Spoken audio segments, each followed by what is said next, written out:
Hello friends. Did you know nearly 80% of those who watch my videos aren't subscribed? If you enjoy these stories, please hit that subscribe button and leave a like. It really helps. Thank you for being here. By the way, where are you watching from? Let me know in the comments.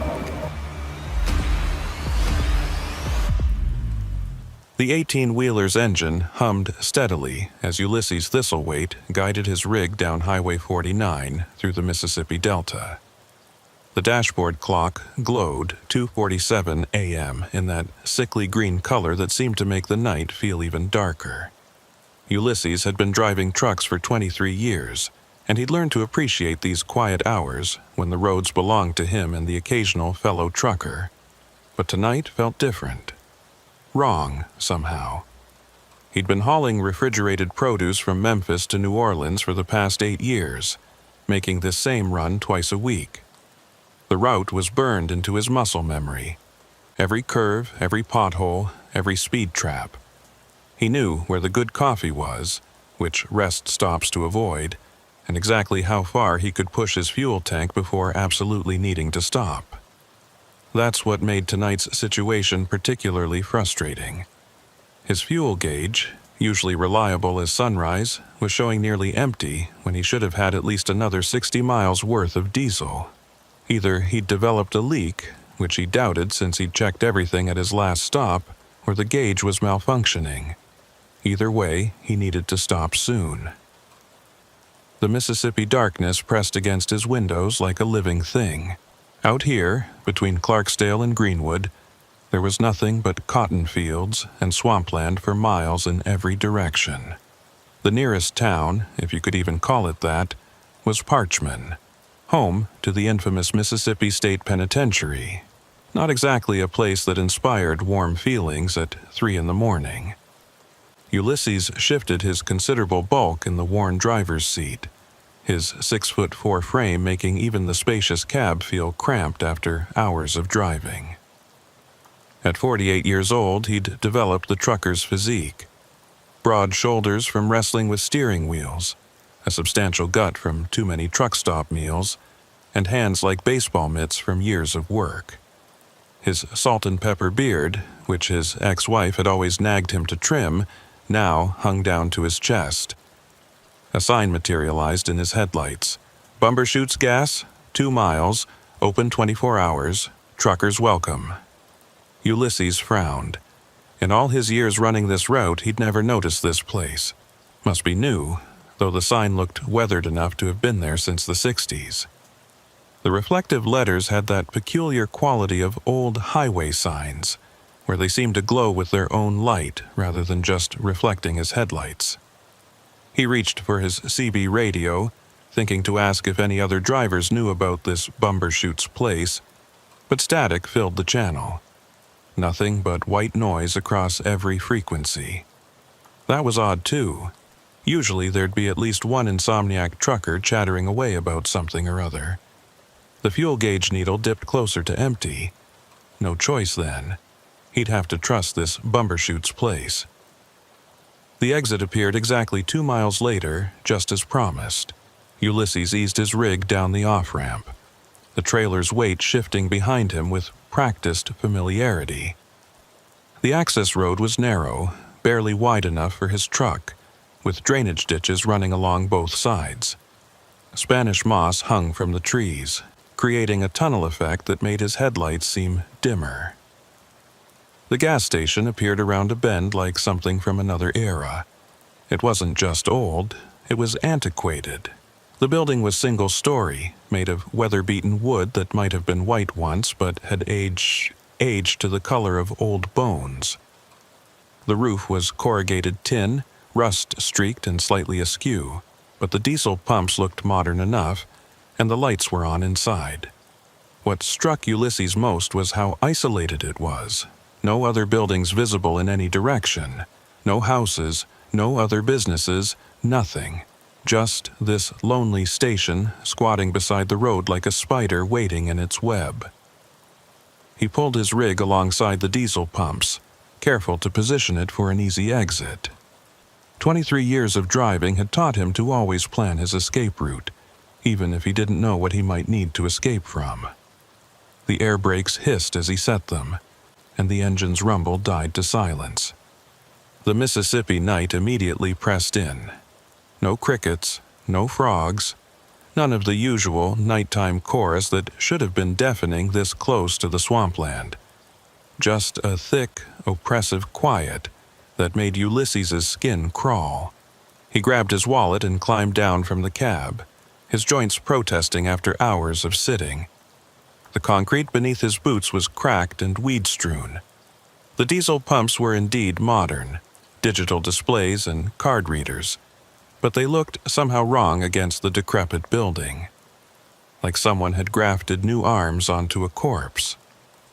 The pump's card reader was dark. A handwritten sign taped to it read, "Card reader broken. Pay inside first." Of course, Ulysses looked toward the building. Through the grimy windows he could see fluorescent lights flickering irregularly, casting strange shadows. Someone moved inside, but the dirt on the glass made it impossible to see clearly. He walked toward the door, his footsteps unusually loud in the silence. The door was wood with a glass panel, the kind with a bell attached that would ring when opened. Faded advertisements for products he'd never heard of were taped to the inside of the glass. "Drink Yum Yum Cola," "Smoke Temperance Cigarettes," "Mrs. Wickham's Miracle Tonic." The bell above the door didn't ring when he pushed it open. It made a sound more like bones rattling. The inside of Bumbershoot's gas was like stepping back in time, but not in a nostalgic way. More like stepping into a place that time had forgotten about and left to rot. The linoleum floor was yellowed and curling at the edges. Shelves held dusty products with labels so faded they were unreadable. A ceiling fan turned lazily, its blades coated with decades of accumulated grime. Behind the counter stood a man who could only be Mordecai Bumbershoot, the owner. He was tall and painfully thin, his body seeming to consist entirely of sharp angles. His age was impossible to determine. He could have been 40 or 70. His skin had that peculiar waxen quality of someone who rarely saw sunlight, and his hair, what little remained, was combed over his spotted scalp in greasy strands. But it was his smile that made Ulysses want to turn around and leave immediately. Too wide, showing too many teeth, and never reaching his pale, watery eyes. "Well, well," Mordecai said, his voice like oil over gravel. "Another traveler in the night. Don't get many folks this time of evening." "Just need diesel," Ulysses said, trying to keep the unease out of his voice. 40 gallons should do it." Of course. Mordecai's fingers, unnaturally long and thin, danced across an ancient cash register. "That'll be $160. Pay first, pump after, house rules." The price was reasonable enough. Ulysses pulled out his wallet, counting out the bills. As he did, he became aware of another presence in the store. A young woman had emerged from behind one of the shelves, moving with an odd, gliding motion that didn't quite match the sound of her footsteps. This had to be Persephone Snodgrass, though Ulysses had no idea how he knew her name. She looked to be in her early 20s, with long, stringy blonde hair that hung limply around a pale, heart-shaped face. Her eyes were the palest blue he'd ever seen, almost white, and they never seemed to blink. She wore a faded floral dress that looked like it belonged in a museum, and her feet were bare despite the filthy floor. "Persephone," Mordecai said without looking at her. "Why don't you get our guest something to eat? He looks hungry." "I'm fine," Ulysses said quickly. "Just the diesel." "Nonsense." Mordecai's smile somehow got wider.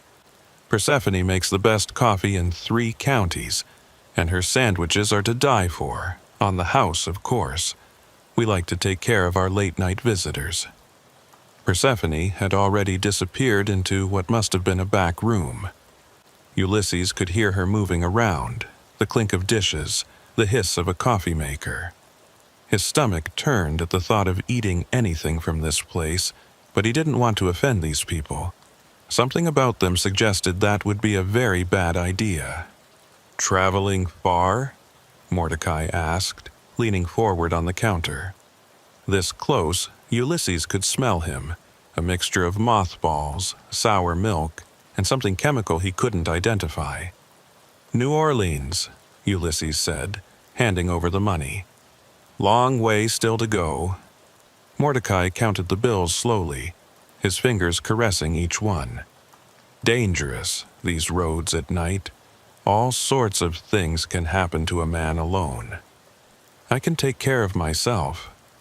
"Oh, I'm sure you can. Big fellow like you."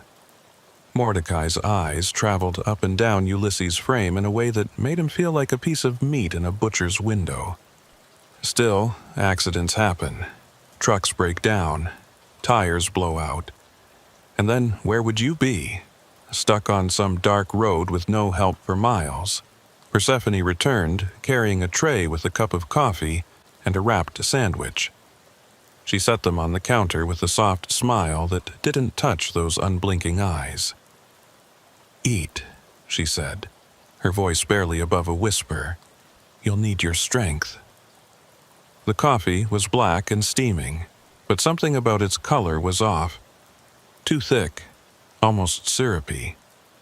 The sandwich was wrapped in wax paper, and through it, Ulysses could see something dark and wet had soaked through. "That's very kind," he said, not touching either item. "But I really need to get going. Long drive ahead." "The coffee will help keep you awake," Mordecai said.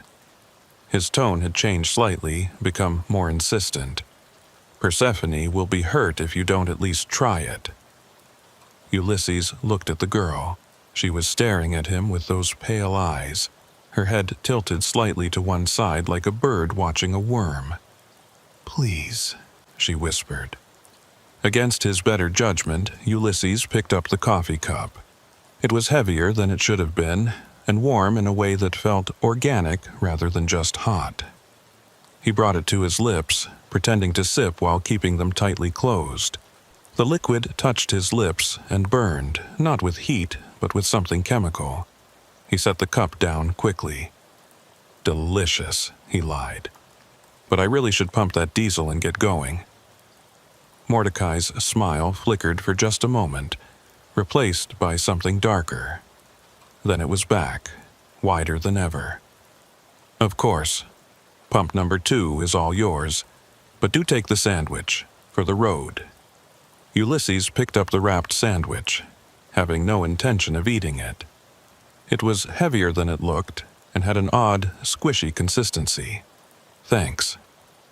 He backed toward the door, not wanting to turn his back on either of them.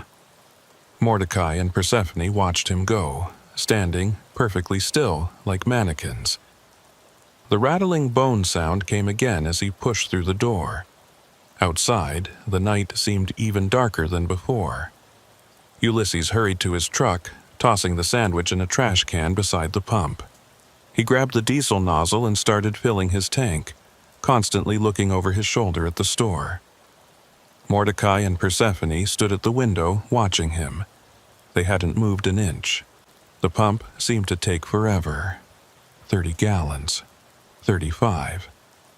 Ulysses's hands were shaking now. Something was very wrong here. Every instinct screamed at him to leave, to just go, forget the last 5 gallons. But he'd paid for 40, and leaving early might provoke them somehow. 38 gallons, 39. A hand touched his shoulder. Ulysses spun around, raising the heavy diesel nozzle like a weapon. Persephone stood there, having somehow crossed the distance from the store without making a sound. Up close, he could see her skin had a greenish tinge, like someone who'd been underwater too long. "You didn't drink the coffee," she said, her whisper carrying perfectly in the still air. "I did. It was very good." "No." She tilted her head further, an impossible angle that should have broken her neck. "You didn't drink it. That makes things difficult. Look, I don't want any trouble.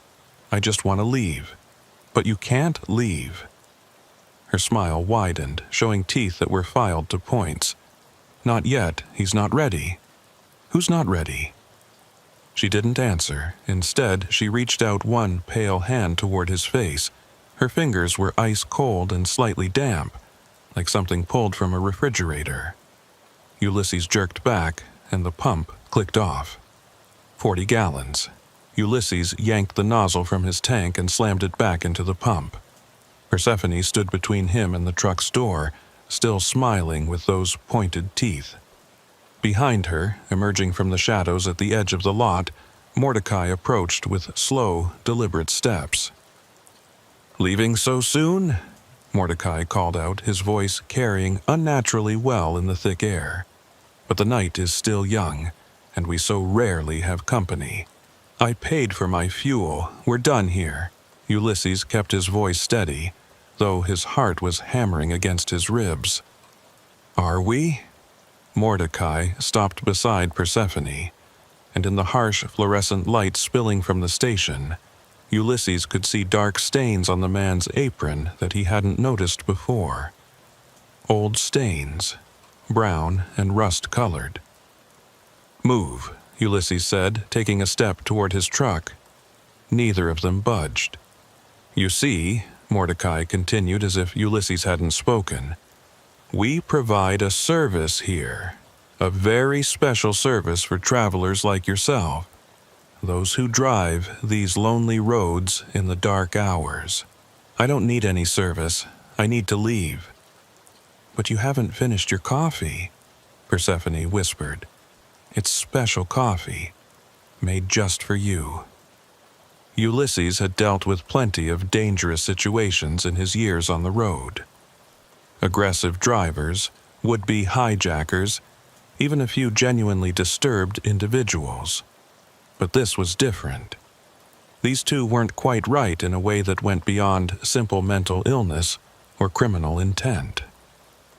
There was something fundamentally wrong about them, like they were wearing human shapes that didn't quite fit.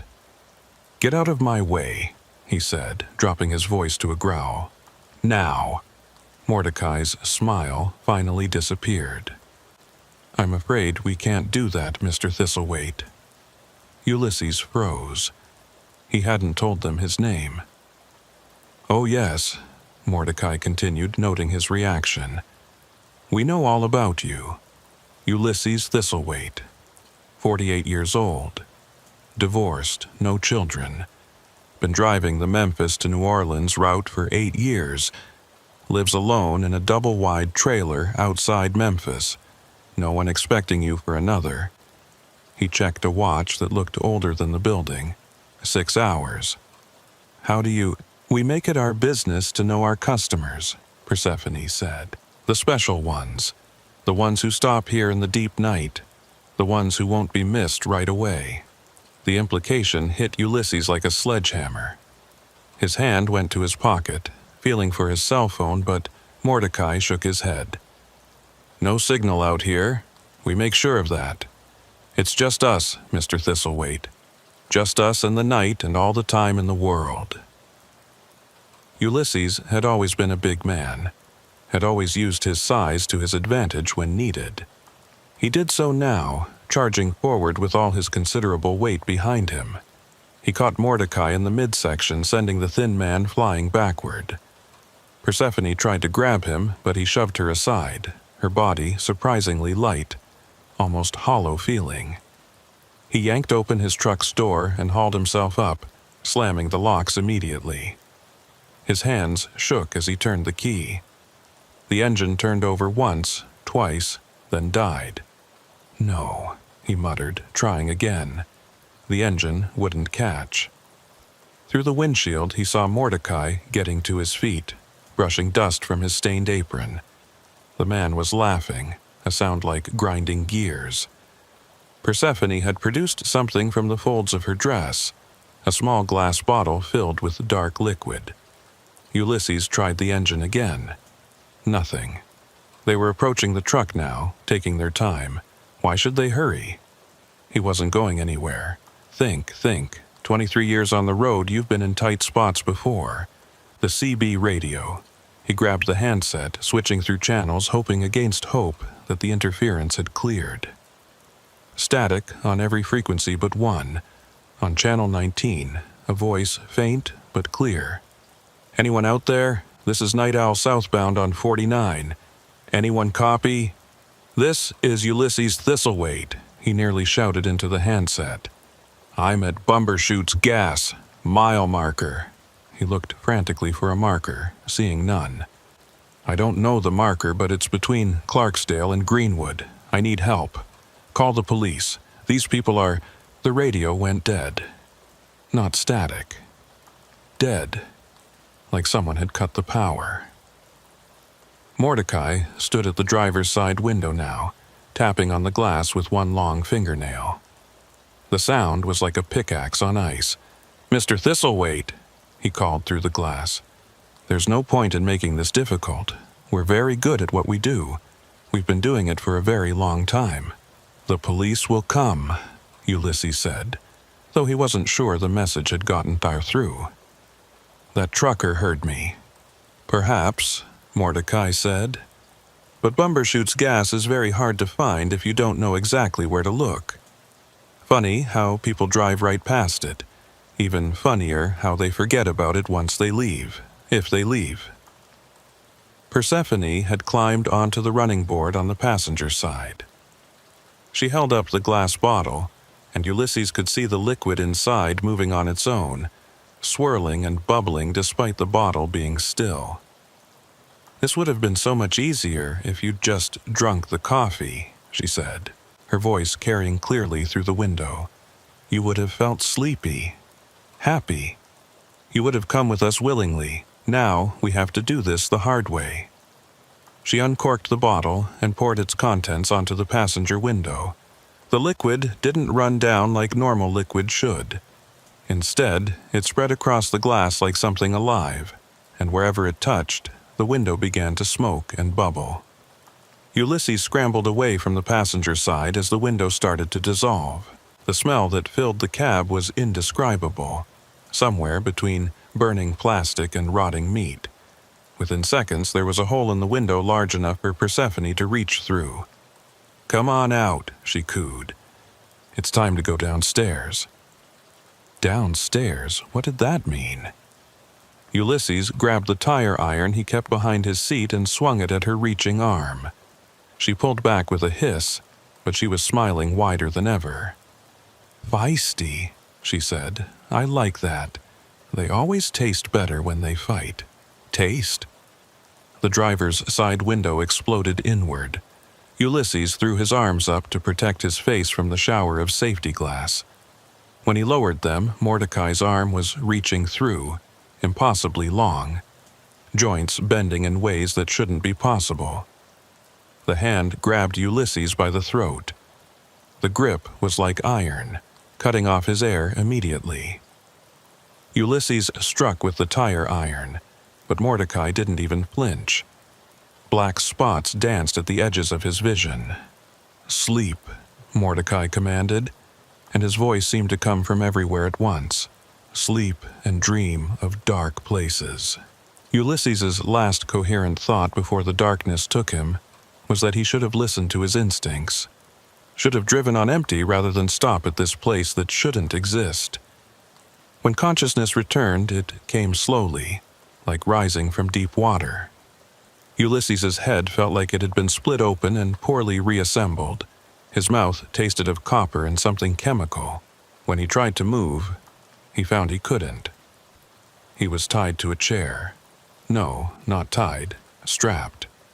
Leather straps around his wrists, ankles, chest. The chair was metal, cold against his back through his shirt. The air smelled of dampness and decay, and something else. Something medical. Formaldehyde, maybe. His vision cleared gradually, and he wished it hadn't. He was in a basement, though basement seemed too ordinary a word for this place. The walls were stone, sweating moisture that ran in constant rivulets to a floor he couldn't quite see in the dim light. The ceiling was low, oppressively so, made of wooden beams that looked ready to collapse at any moment. But it was what hung from those beams that made his stomach lurch. Meat hooks. Dozens of them. Most were empty, but some held things he didn't want to identify. Shapes wrapped in plastic that were too familiar in their dimensions. A single bulb provided the only light, swinging slightly on its wire, making shadows dance across the walls. In those shadows, Ulysses could see shelves lined with jars. The contents of those jars seemed to move when the light hit them. "Ah, you're awake." Mordecai descended a wooden staircase that Ulysses hadn't noticed, each step creaking under his minimal weight. He'd removed his apron, revealing a shirt that might have been white once, but was now a map of old stains. In his hand, he carried a leather bag that clinked with each step. "Where am I?" Ulysses's voice came out as a croak. "Where?" "Still at Bumbershoot's gas, of course, just in the lower levels. The real Bumbershoots, you might say. The upstairs is just for show. Down here is where we do our actual business. What do you want?" "Want?" Mordecai set the bag on a metal table that Ulysses hadn't noticed. The sound it made suggested tools. Sharp tools. "We don't want anything, Mr. Thistlethwaite. We need. There's a difference." Persephone appeared from the shadows, having been there all along. She'd changed clothes, now wearing what looked like a nurse's uniform from the 1950s, complete with a little cap. It would have been almost comical if not for the dark stains on the white fabric and the way she moved, gliding rather than walking. "You see," she said, approaching with a syringe in her hand, "Mordecai and I have been here a very long time. Longer than you'd believe. This place, it's special. It exists in the spaces between. The gaps in reality that most people drive right past without noticing." "You're insane." "Perhaps," Mordecai said, unpacking his bag. Ulysses caught glimpses of metal instruments, each one clean and sharp and terrible. But insanity is such a limited concept. We prefer to think of ourselves as evolved, adapted to our environment. "The thing is," Persephone continued, now standing right beside him, the syringe catching the swinging light, "we need certain materials to maintain ourselves, to keep existing in this in-between place, and those materials are very specific. You're going to kill me." "Kill?" Mordecai looked genuinely offended. "Mr. Thistlethwaite, we're not murderers. We're collectors. There's an art to what we do, a purpose. We only take what we need," Persephone added. "And we're very careful, very precise. You might even survive. Some do. Some. Well, not many," Mordecai admitted. "But it has happened. There was a fellow in '83 who made it out missing only a kidney and part of his liver. Of course, he couldn't remember anything about this place afterward. The mind has ways of protecting itself from certain truths." Persephone raised the syringe, tapping it to remove air bubbles. "This will help with the pain, initially anyway. We're not cruel, Mr. Thistlethwaite. We take no pleasure in suffering." "Wait," Ulysses said, desperation creeping into his voice. "People know where I am. That trucker on the CB. Ah, yes, Night Owl." Mordecai smiled. "Lovely fellow. He stops here regularly. In fact, he's the one who suggested you might be coming our way tonight." The betrayal hit Ulysses harder than any physical blow. The trucker on the radio had been part of this. "Now," Persephone said, bringing the needle closer to his arm, "let's begin. We have so much work to do, and the night is passing quickly." The needle pierced his skin, and immediately Ulysses felt a strange warmth spreading through his arm. Not unpleasant at first, almost soothing. Then it reached his chest, and the warmth became heat. The heat became burning. He tried to scream, but his vocal cords wouldn't respond. His muscles locked rigid, every nerve firing at once. Through the agony, he could hear Mordecai and Persephone talking, their voices clinical and detached. Good reaction. The new formula works faster. Should we start with the usual sequence? No, I think we'll try something different this time. The market has been asking for specific items. The eyes, among other things. Ulysses's vision began to blur, but not from unconsciousness. Whatever they'd given him was keeping him awake, aware, but paralyzed. He could feel everything but do nothing. Mordecai approached with something silver and sharp. "Don't worry, Mr. Thistlethwaite. We've done this hundreds of times. You're in very capable hands." The basement door bloated inward. Sheriff Dale Hutchinson had been on the force for 32 years, but nothing had prepared him for what he found at Bumbershoot's Gas. He'd gotten the call from dispatch about a trucker in distress, and something about the location had nagged at him. He knew every road, every building in this county, but he couldn't place Bumbershoot's Gas. That should have been his first warning. He'd found it only because his deputy, young Tommy Brennan, remembered his grandfather mentioning the place. "Used to be out on the old highway," Tommy had said, before they rerouted 49 back in the 70s. But Grandpa said it closed down after some folks went missing. Yet here it was, lights blazing, looking very much open for business.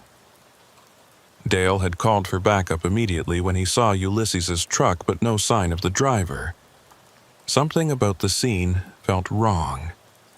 The way the shadows fell. The unnatural silence, the fact that his radio started crackling with static the moment he pulled into the lot. He'd found the basement door hidden behind a false panel in what looked like a storage room. The smell coming from below had been enough to make him draw his weapon. Now, standing in the doorway with Tommy behind him, both their weapons raised, Dale took in the nightmare before him. The trucker, had to be Ulysses Thistlethwaite based on the description, was strapped to a chair, his eyes wide with terror, but his body completely still. A man and woman stood frozen beside him, the man holding what looked like a surgical scalpel. "Sheriff's Department, drop the weapon and step away from him." Mordecai Bumbershoot. It had to be him, matching the property records Dale had hastily pulled up, turned slowly. His smile was wrong. Everything about him was wrong. Too tall, too thin, joints that seemed to have too many angles. "Sheriff Hutchinson," Mordecai said, as if they were old friends meeting at the grocery store. How unexpected. "We don't usually receive law enforcement at this hour." "I said drop the weapon." Mordecai looked at the scalpel in his hand as if surprised to find it there. This is just a tool, Sheriff. We're conducting business. Let him go now." Persephone moved then, not quickly, but with that strange gliding motion. Dale swung his weapon toward her. "Stop right there." She tilted her head. "You can't be here. This place doesn't exist for people like you. Lady, I don't know what kind of drugs you're on, but show him, Mordecai," she said softly. Mordecai's smile widened impossibly, his mouth stretching far beyond what human anatomy should allow. His teeth went on forever, row after row disappearing into darkness. His fingers began to elongate, the scalpel looking like a toy in his grotesque hand. Tommy made a strangled sound behind Dale. "You see," Mordecai said, his voice now coming from multiple directions at once, "we've been here much longer than your little town, Sheriff. Much longer than your state. We were here when the indigenous peoples walked these lands, and we'll be here long after your dust." The shadows in the corners of the basement began to move, reaching out like tentacles. The jars on the shelves rattled, their contents pressing against the glass. The temperature dropped 20 degrees in an instant. Dale had seen a lot in his 32 years. He'd seen murder, violence, the worst of humanity. But this was something else entirely. something that shouldn't exist. He fired. The bullet hit Mordecai center mass. The thin man looked down at the hole in his chest, then back up at Dale. No blood, just a dark void where the wound should be. "That was rude," Mordecai said. Then everything happened at once. The shadows surged forward. Tommy screamed. Persephone moved faster than anything human could move. Dale fired again and again, his training taking over even as his mind struggled to process what he was seeing. But through it all, he kept moving toward Ulysses. Whatever these things were, the trucker was still human, still alive, still needed help. Dale reached the chair just as Persephone's hand, now ending in claws that hadn't been there before, swiped at his head. He ducked, grabbed the straps holding Ulysses, and pulled. The leather was old, brittle. It snapped. "Tommy, the stairs!" His deputy was firing at the shadows, which seemed to recoil from the muzzle flashes more than the bullets. Together, they dragged the paralyzed trucker toward the stairs, Dale supporting most of Ulysses's considerable weight. "You can't leave," Mordecai said, his voice now a roar that shook dust from the ceiling. "No one leaves until we're finished." The stairs groaned under their combined weight. Behind them, Dale could hear pursuit. Not footsteps, but something worse. A wet, sliding sound like raw meat being dragged across stone. They burst through the false panel into the storage room, then into the main gas station. Through the windows, Dale could see his patrol car, but also something else. The building was changing. The walls were breathing. The ceiling was lowering. The exit seemed to be getting further away with each step. "Don't look at it," Dale shouted, not sure if he was talking to Tommy or himself. "Just move." They crashed through the front door into the Mississippi night. The normal, beautiful, mundane Mississippi night. Dale had never been so happy to feel humidity in his life. But when he turned back, Bumbershoot's gas was gone. Not destroyed. Not burning. Gone. Where the building had been, there was only an empty lot, overgrown with kudzu and littered with old beer cans. The only sign it had ever existed was Ulysses' truck, still parked beside pumps that were now just rusted metal poles sticking out of broken concrete. What the hell?" Tommy gasped, his hands shaking as he holstered his weapon. Dale didn't answer. He was checking Ulysses's pulse. Still strong, but the man's eyes were vacant, staring at nothing. Whatever they'd given him, whatever they'd done, he was alive, but not present. The radio in Dale's patrol car crackled to life. "Sheriff Hutchinson, what's your status?" He went silent for 43 minutes. 43 minutes? It had felt like 10 at most. "We need an ambulance at..." Dale paused. At where? The GPS in his car showed him in the middle of nowhere. No roads, no landmarks. Yet, here they were on solid asphalt. "We found the trucker," he said finally. "He needs immediate medical attention. Track my GPS and send help." "Copy that.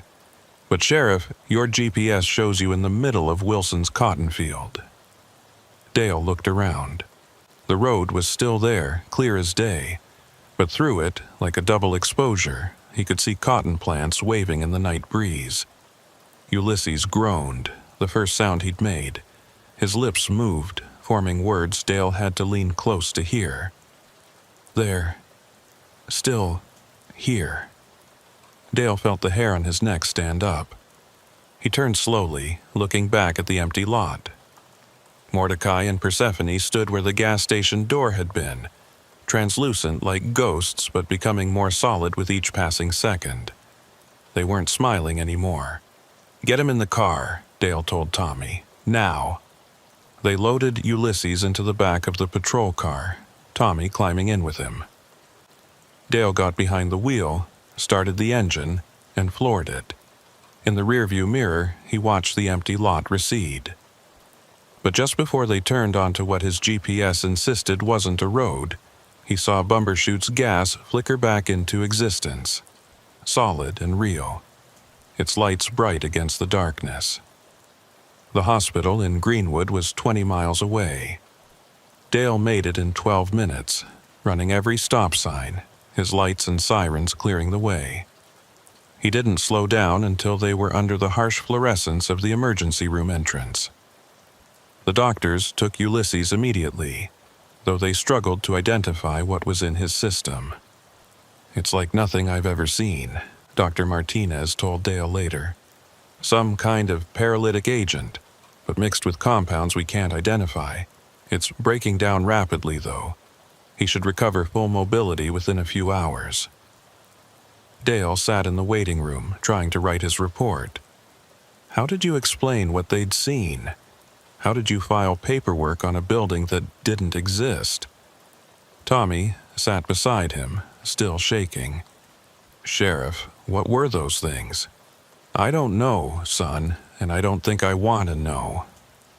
"Should we, do we go back? Try to find evidence?" Dale thought about those rows of jars, about the shapes hanging from hooks, about Mordecai's impossible teeth and Persephone's claws.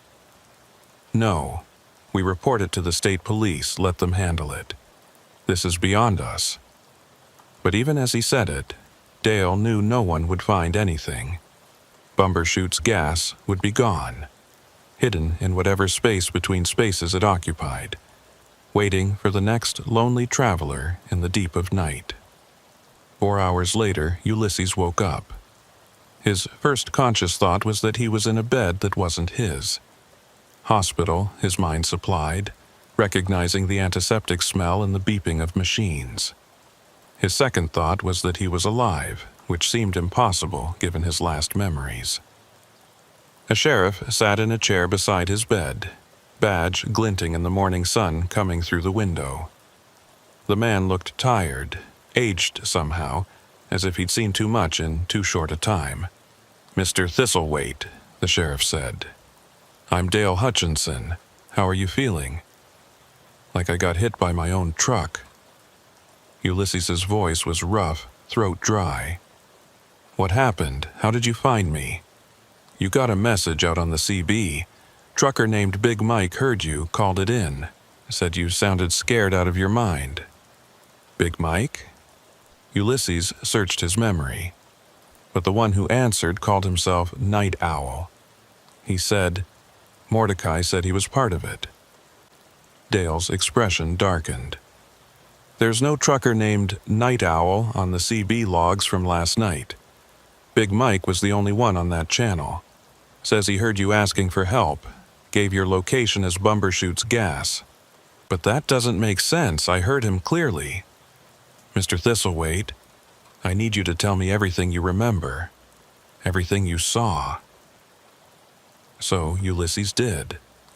He told Dale about the empty fuel tank that shouldn't have been empty, about the sign that appeared from nowhere, about Mordecai and Persephone, about the coffee he didn't drink, about the basement and what hung from those hooks. Dale listened without interrupting, occasionally nodding as if Ulysses' story confirmed something he'd witnessed himself. "Do you believe me?" Ulysses asked when he was done. "I was there, Mr. Thistlethwaite. I saw them. I saw what they were." Dale leaned forward. "But here's the thing. Officially, none of this happened. There's no Bumbershoot's gas in any county record. No Mordecai Bumbershoot. No Persephone Snodgrass. The state police went to the location this morning. They found nothing but an empty field that's been empty for 50 years. But my truck was found abandoned on a side road, out of gas.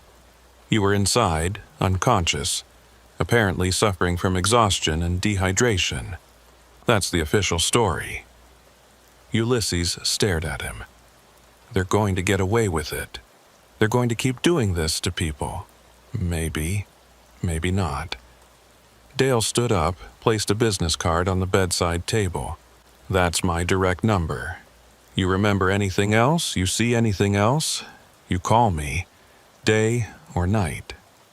You're going to try to stop them?" Dale was quiet for a moment. "My grandfather used to tell stories about places that weren't quite right, places that existed in the corners of the map, where reality was thin. I always thought he was just trying to scare us kids. Now," he shrugged, "now I think maybe I should have listened closer." 3 days later, Ulysses was released from the hospital. His company had sent another driver to retrieve his truck and load, writing the whole incident off as a medical emergency. They offered him 2 weeks paid leave, which he accepted without argument. But sitting in his empty trailer outside Memphis, staring at the walls, was worse than being on the road. He kept thinking about those jars on the shelves, about the shapes hanging from hooks, about how many travelers had stopped at Bumbershoot's Gas over the years and never left. On the 4th night, he called Sheriff Hutchinson. "Can't sleep either?" Dale asked without preamble. "Keep seeing them when I close my eyes. That basement. Those things they had down there." "Yeah." A long pause. "Listen, I've been doing some research, going through old missing persons cases. There's a pattern, Mr. Thistlethwaite. Every 3 to 5 years, truckers go missing along that stretch of Highway 49. Goes back decades, maybe longer. Why hasn't anyone noticed? Because they're smart about it. Never too many at once. Always people without strong local connections. Divorced men, drifters, people whose disappearance might not be noticed for days or weeks. Like me. Like you." Ulysses stared at the ceiling of his trailer. "We have to do something. I've been thinking the same thing. But what? Can't arrest something that doesn't officially exist. Can't shut down a building that isn't there. But it is there. We both know it is. Sometimes. When it wants to be." They were quiet for a moment, both lost in their own thoughts. "I'm going back," Ulysses said suddenly. "That's a terrible idea. Maybe. But I can't just sit here knowing they're out there waiting for the next person. I need to know more, need to understand what they are. You're going to get yourself killed. Or worse." Ulysses thought about Mordecai's impossible teeth, about Persephone's claws, about the things in those jars. "Maybe, but I'm going back." Dale sighed heavily. "If you're determined to do this fool thing, you're not going alone. Meet me tomorrow night. Midnight. The Greenwood truck stop off exit 142. Sheriff, you don't have to—" "Yes, I do. My county, my responsibility. Besides, Tommy hasn't been right since that night. Keeps talking about the shadows moving. Maybe if we can figure out what these things are, we can figure out how to stop them." The next night, Ulysses sat in his personal pickup at the Greenwood truck stop, watching other truckers fuel up and grab coffee, blissfully unaware of what waited out there in the dark. Dale's patrol car pulled up beside him just after midnight, but it was an unmarked Crown Victoria. Dale was out of uniform, dressed in jeans and a flannel shirt. "Trying to keep this unofficial?" Ulysses asked as Dale got into the passenger seat. "Very unofficial. As far as the department knows, I'm home with the flu." Dale pulled out a manila folder. "I found something interesting in the archives. Back in 1952, there was a report filed by a state trooper named William Garrett. He described finding a gas station that shouldn't exist, run by people who weren't quite right. Sound familiar? What happened to him? Died 3 days later. Car accident, supposedly. But his partner said Garrett had been terrified of something. Kept talking about things that wore human faces but weren't human. And nobody investigated? Oh, they did. Found nothing. Just like we found nothing." Dale pulled out an old photograph. "But Garrett took this before he died. The black and white photo showed a gas station that looked remarkably like Bumbershoots, though the sign read Newcomb's Service. Standing in front were two figures, one tall and thin, one shorter. Even in the grainy photo, something about them looked wrong. Different name, same place? That's what I'm thinking. They change identities every few decades, but they stay in the same spot. That spot that exists when it wants to. Ulysses started his truck. Then let's go find it. They drove through the thick Mississippi night, the headlights cutting through humidity so dense it looked like fog. Neither spoke as they approached the stretch of road where Ulysses had first seen the sign. He slowed down, scanning the darkness. Nothing. Just empty highway and cotton fields. They drove past where it should have been, turned around, drove past again. Still nothing. Maybe it only appears when... Dale stopped mid-sentence. There it was. The sign exactly where it had been before. Bumbershoots Gas, 2 miles, open 24 hours, truckers welcome. You see it? Ulysses asked. Yeah, though my eyes keep trying to slide off it, like they don't want to acknowledge it's there. They followed the sign to the exit, down the narrow access road. And there it was. Bumbershoots Gas, lights blazing, looking exactly as it had a week ago. Ulysses's hands tightened on the steering wheel. We could call for backup, Dale suggested, though his tone suggested he knew how pointless that would be. Would they even be able to find it? Probably not. They sat in the truck for a moment, engine idling, staring at the building. I brought some things, Dale said, reaching into a bag at his feet. He pulled out a camping flare, a bottle of lighter fluid, and a road flare. Figure if bullets don't work, maybe fire will. Worth a try. They got out of the truck, Dale tucking the items into his jacket. The same oppressive silence greeted them. The same absence of normal night sounds. The gas station waited, patient as a spider. Through the grimy windows they could see movement. Mordecai behind the counter, Persephone arranging items on a shelf, going through the motions of running a normal business. They know we're here, Ulysses said. Yeah, probably knew we were coming before we did. They approached the door. The bone rattle sound came when they pushed it open. Mordecai looked up with that too-wide smile. Mr. Thistlethwaite, how wonderful to see you again. We so rarely get repeat customers. We know what you are, Dale said, his hand resting on his holstered weapon despite knowing how useless it was.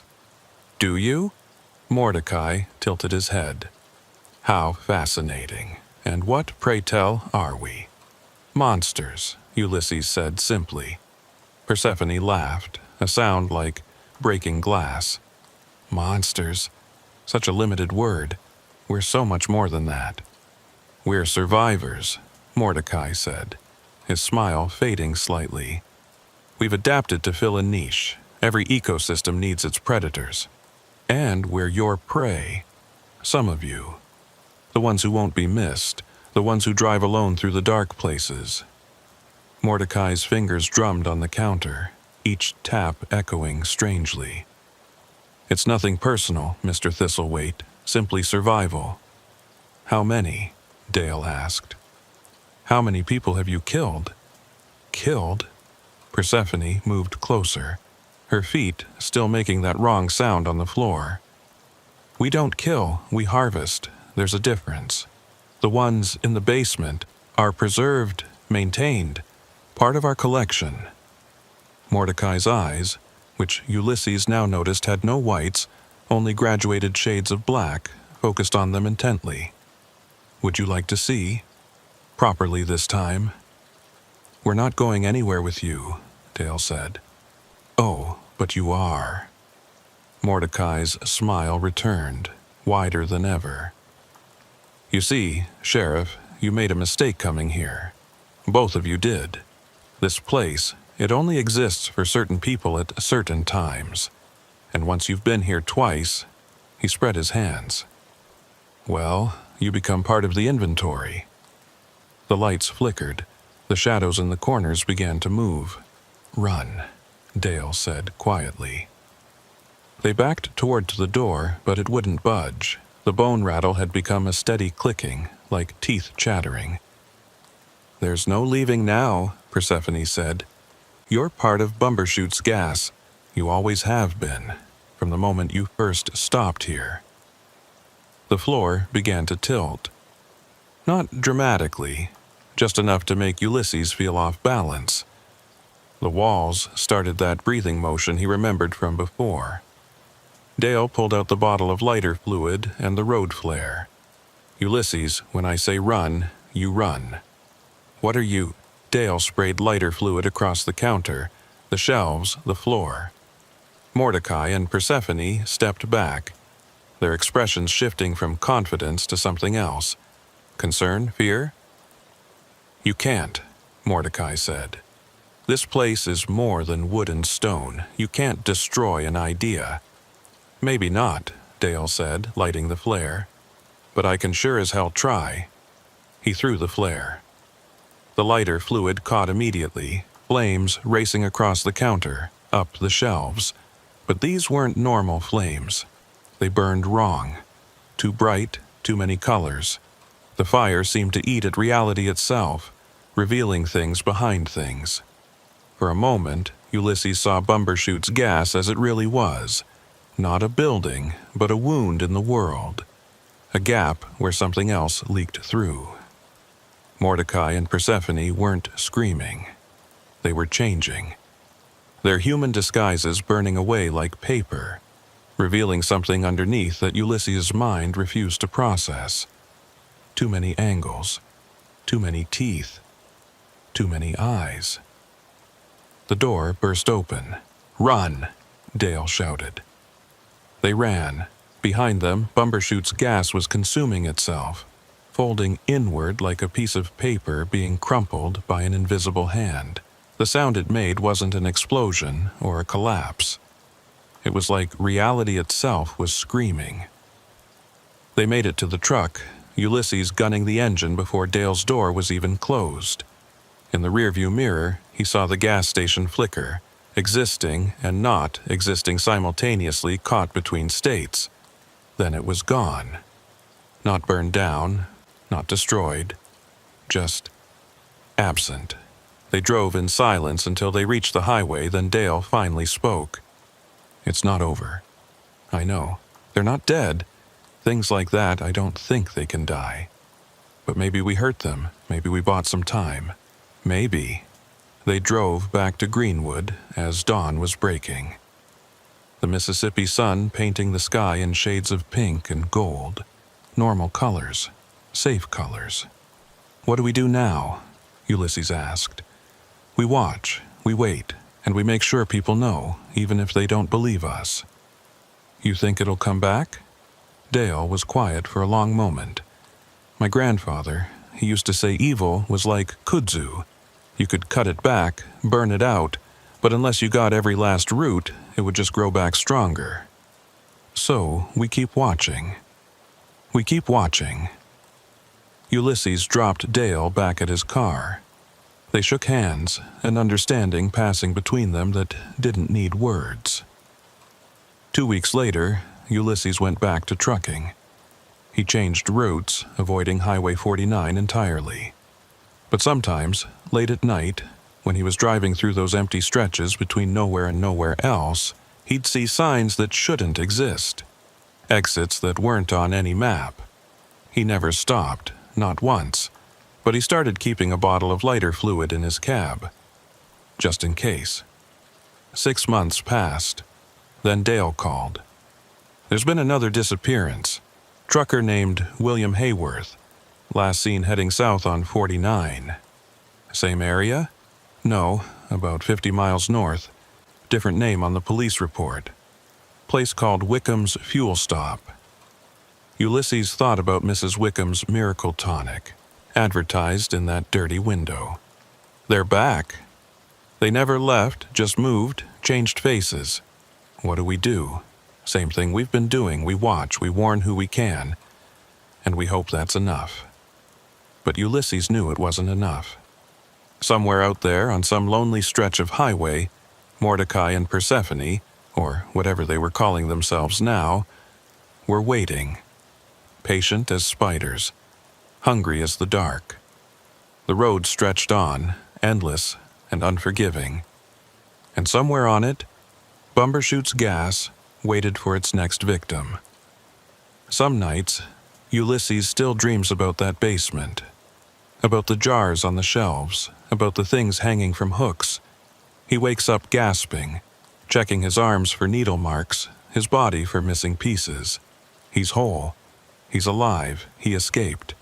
But he knows that somewhere out there, tonight, right now, another trucker is seeing a sign that shouldn't exist, pulling into a gas station that isn't on any map, meeting proprietors who wear human faces but aren't human at all.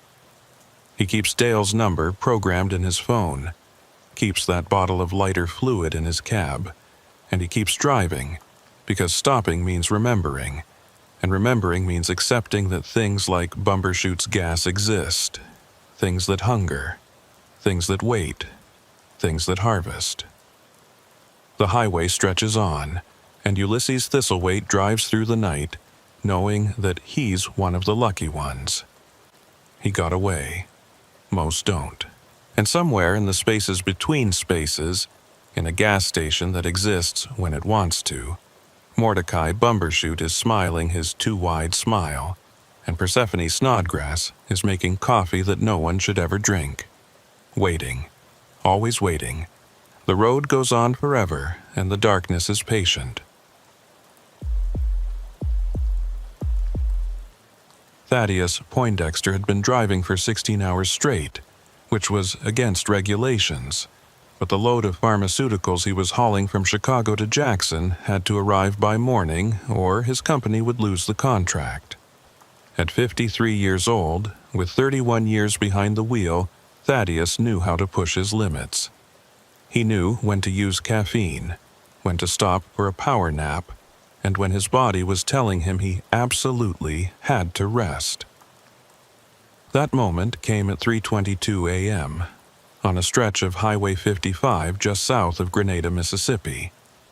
The rest area appeared in his headlights like an oasis in the darkness.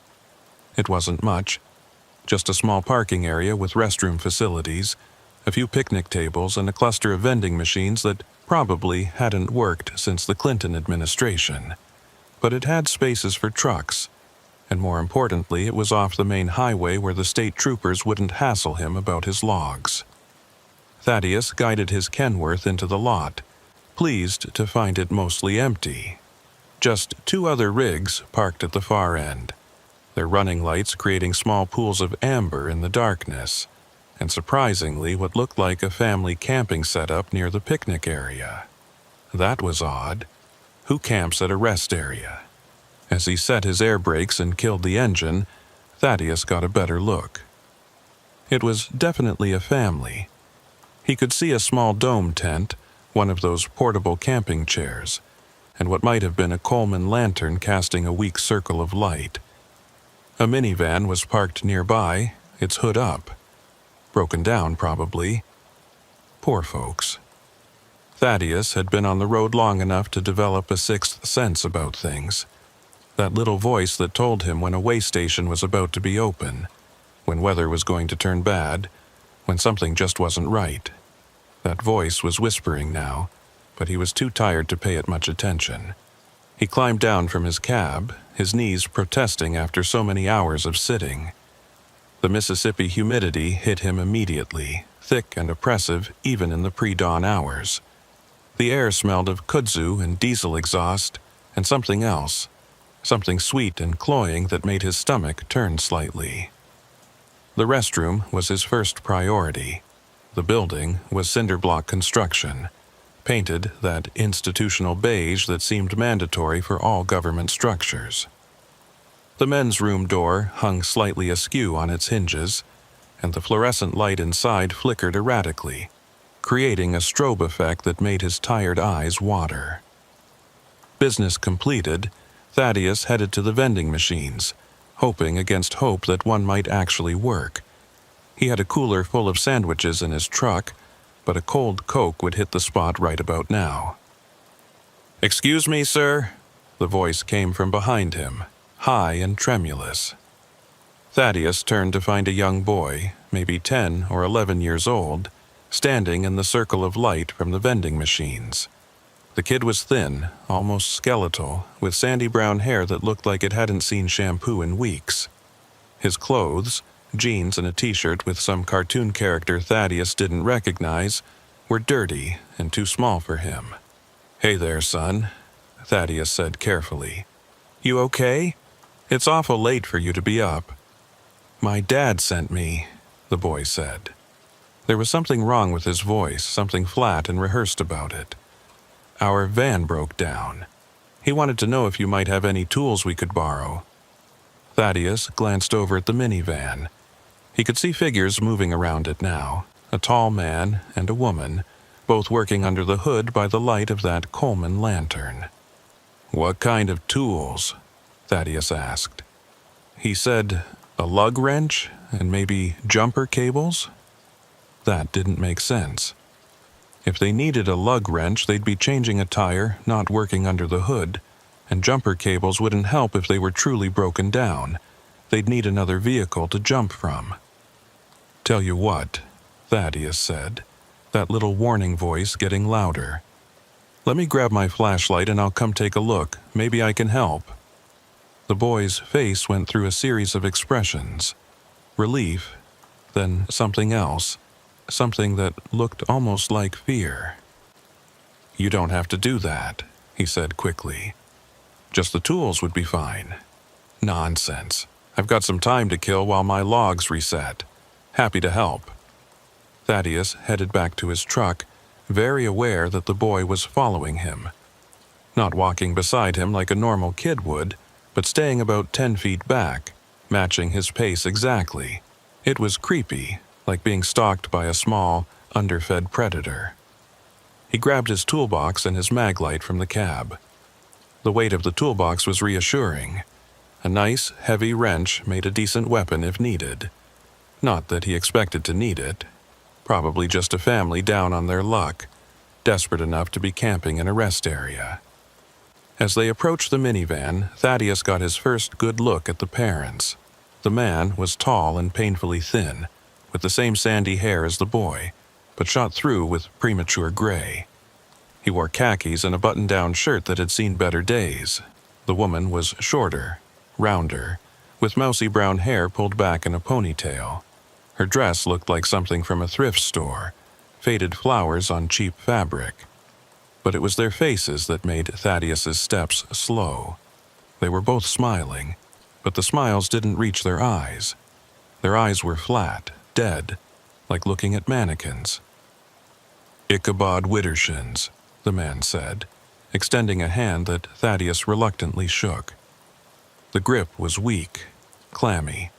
"This is my wife Cordelia, and you've met our boy, Ptolemy." Who names their kid Ptolemy? Thaddeus thought, but he kept his expression neutral. "Thaddeus Poindexter. Heard you folks are having some trouble." "Indeed we are, Mr. Poindexter. Indeed we are." Ichabod's voice had an odd cadence to it, like English wasn't his first language even though he had no discernible accent. "The van just died on us. We were heading to Florida for vacation when it just stopped." Thaddeus flicked on his maglite and leaned under the hood. What he saw didn't make sense. The engine was cold. Had been cold for hours from the look of it.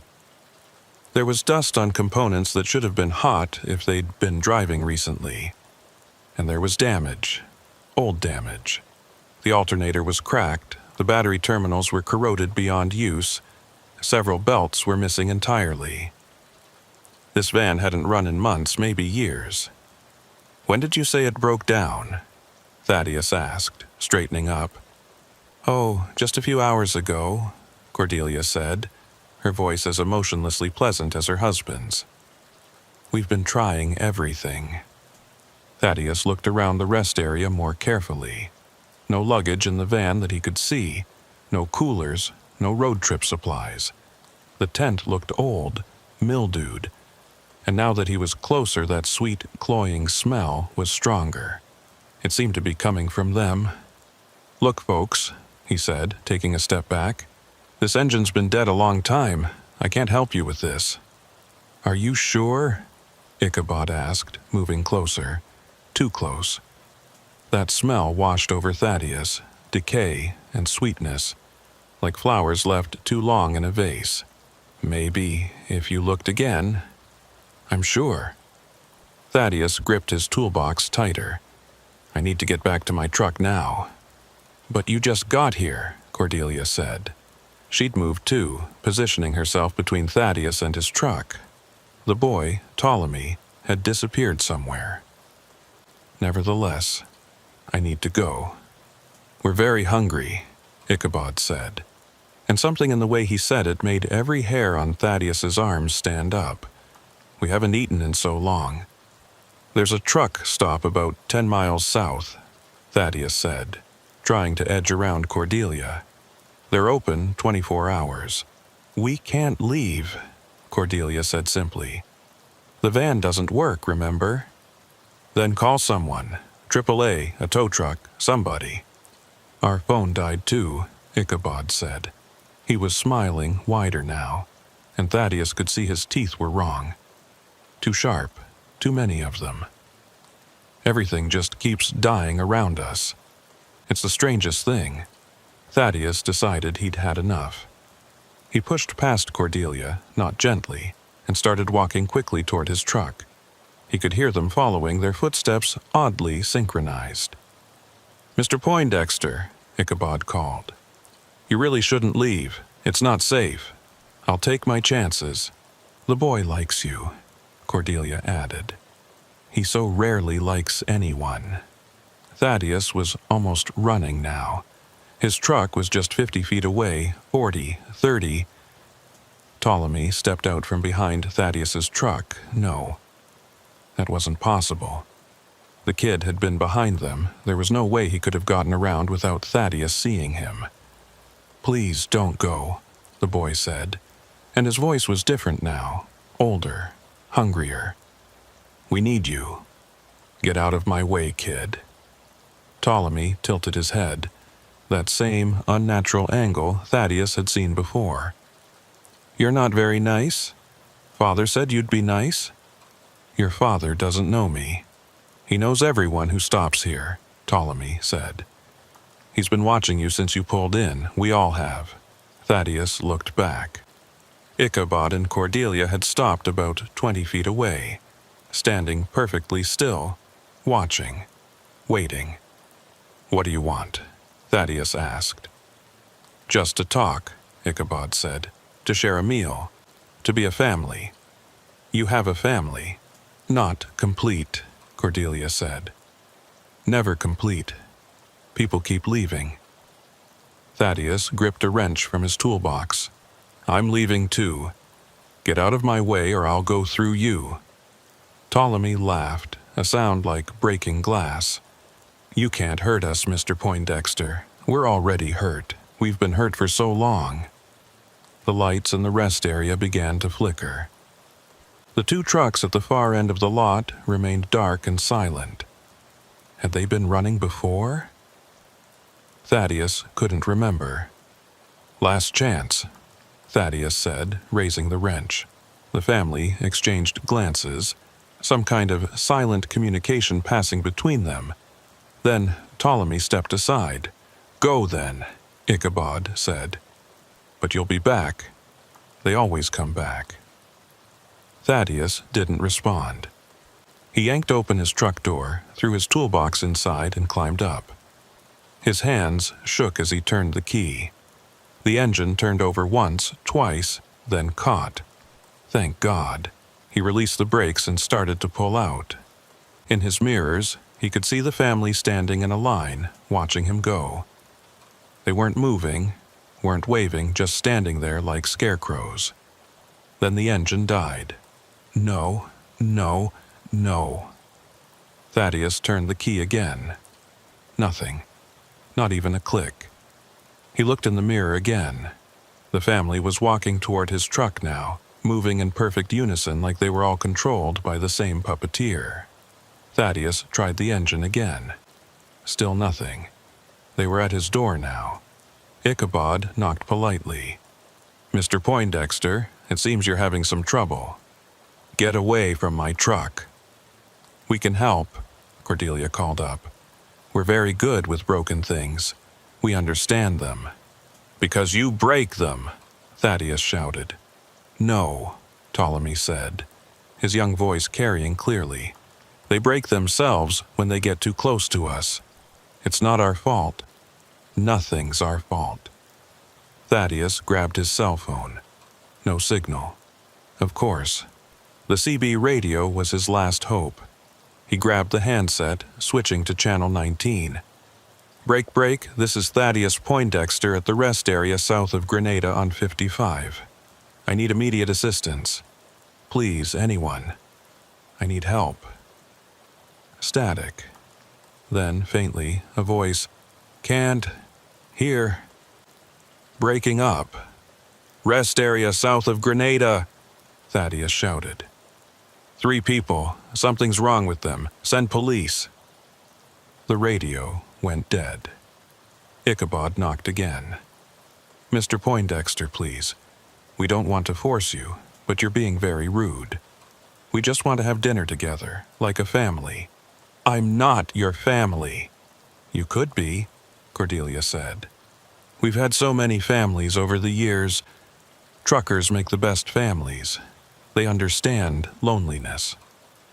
Thaddeus looked around his cab frantically. He had a tire iron behind the seat, a knife in the glove box, but somehow he knew conventional weapons wouldn't help. These people, if they were people, weren't operating by normal rules. The passenger window began to fog up, even though the air conditioning wasn't running. In the condensation, words began to form as if written by an invisible finger. "Let us in." "No," Thaddeus whispered. More words appeared. "You're already ours." The fog spread to all the windows. More messages. "We've been waiting so hungry. Join the family. Father knows best." Then the driver's side window exploded inward. Glass showered across Thaddeus, tiny crystals catching the rest area's fluorescent lights like deadly snow. He threw his arms up to protect his face, feeling sharp points bite into his forearms. Through the destroyed window, Ichabod's arm reached in, impossibly long, joints bending in ways that defied anatomy. "Don't make this difficult, Mr. Poindexter," Ichabod said, his voice calm and reasonable even as his grotesque arm groped for the door lock. "We've done this so many times. It's easier if you don't fight." Thaddeus grabbed the tire iron from behind his seat and brought it down on Ichabod's arm with all his strength. The sound it made wasn't the crack of breaking bone or the thud of impact on flesh. It was like hitting a bag of wet sand, dull, yielding, wrong. Ichabod didn't even flinch. His fingers found the lock, clicked it open. The door swung wide, and Cordelia was there, smiling that empty smile. "Come along now. Dinner's getting cold." "There is no dinner." Thaddeus swung the tire iron at her, but she moved with inhuman speed, catching it mid-swing. Her grip was like a vice, and the metal began to bend under her fingers. "There's always dinner," she said. "We're always hungry. That's what happens when you've been empty for so long." Ptolemy appeared on the passenger side, his child's face pressed against the window. "I can come through there too," he said, his breath fogging the glass. "I can come through anywhere. We all can. We learned how." "What are you?" Thaddeus asked, still struggling to pull the tire iron free from Cordelia's grip. "We're a family," Ichabod said. "We were a family, driving to Florida for vacation, just like I said." That part was true. "It was 1907, Cordelia added, her grip never loosening. Ptolemy was so excited. His first time seeing the ocean. "But we never made it," Ptolemy said from the passenger window. "We stopped here just like you." "There were others here," Ichabod continued. "Others who were hungry. So hungry. They said they just wanted to share a meal, to be a family for a little while." "We were naive," Cordelia said. "We thought we were helping. We thought we were being good Christians, sharing with those less fortunate." "They killed you," Thaddeus said, understanding beginning to dawn. "No," Ichabod said. "Worse. They made us like them, passed on their hunger, their need. Then they left, finally satisfied, finally able to move on. But we couldn't leave. We can never leave." "The van," Cordelia said, finally releasing the tire iron which fell to the ground with a clang. "It's our anchor. As long as it's here, we're here. And as long as we're hungry, we stay hungry. But if we feed," Ptolemy added, his child's voice carrying ancient weariness, "if we finally, truly feed, maybe we can leave too. Maybe we can finally continue our vacation." "I won't let you," Thaddeus said, though he knew how hollow the threat was. "You don't have to let us," Ichabod said. "It just happens. You get close to us, you become part of us. That's how it works. That's how it's always worked." Thaddeus felt it then, a pull, like invisible threads connecting him to them. He looked at his hands and saw they were beginning to pale, the color draining from his skin. "No!" He lunged for the ignition, turning the key desperately. For a moment, nothing. Then, miraculously, the engine roared to life. "That won't help," Cordelia said sadly. "You can drive away, but you'll come back. They always come back. The hunger brings them back." Thaddeus slammed the truck into gear, not caring that Ichabod's arm was still partially through the window. The thin man was dragged for several feet before his arm simply detached. No blood, no scream of pain. The arm fell to the ground and dissolved into what looked like dust. In the mirrors, Thaddeus saw Ichabod standing there, his arm already regrown, waving goodbye with it. He drove, pushing the truck as hard as he dared, his speedometer climbing past 70, 80. The rest area receded into darkness behind him, but that pulling sensation didn't fade. If anything, it got stronger. 5 miles down the road, the engine sputtered. "No, come on, not now." 10 miles, and it died completely. Thaddeus coasted to the shoulder, his hands shaking as he tried to restart the engine. Nothing. He checked his fuel gauge, 3/4 full. Battery gauge showed full charge. Everything should be working. He grabbed his cell phone. Still no signal, even though he could see a cell tower in the distance, its red lights blinking in the pre-dawn darkness. The CB radio produced only static. Then, in his side mirror, he saw them, walking along the highway toward him, not hurrying, just walking with that synchronized gait. They were a mile away, half a mile, closer. How were they moving so fast? Thaddeus tried the engine again. It turned over. He nursed it, giving it gas gently, and it caught. He pulled back onto the highway, accelerating smoothly. In the mirror, the family stopped walking. They just stood there on the side of the road, watching, waiting. 3 more miles, and the engine died again. This time, when they appeared in his mirrors, they were closer to start with. Only a 1/4 mile back. "This is impossible," Thaddeus muttered, trying the ignition again. This time it took longer to start, and when it did, the engine sounded rough, labored. He made it another 2 miles before it died for the 3rd time. They were right behind him now. He could see their faces clearly in the mirror. Those empty smiles, those hungry eyes. A knock on his door. "Mr. Poindexter," Ichabod called. "This is pointless. You're only prolonging the inevitable." Every time you run, you get weaker, Cordelia added. And we get stronger. That's how the hunger works. Just give in, Ptolemy said. It doesn't hurt, not really. The hunger hurts more than the feeding. Thaddeus looked at his hands. They were definitely paler now, and he could see the veins through the skin, dark and prominent. He felt cold, despite the Mississippi heat. And worse, he felt empty. A gnawing, aching emptiness in his gut that had nothing to do with food.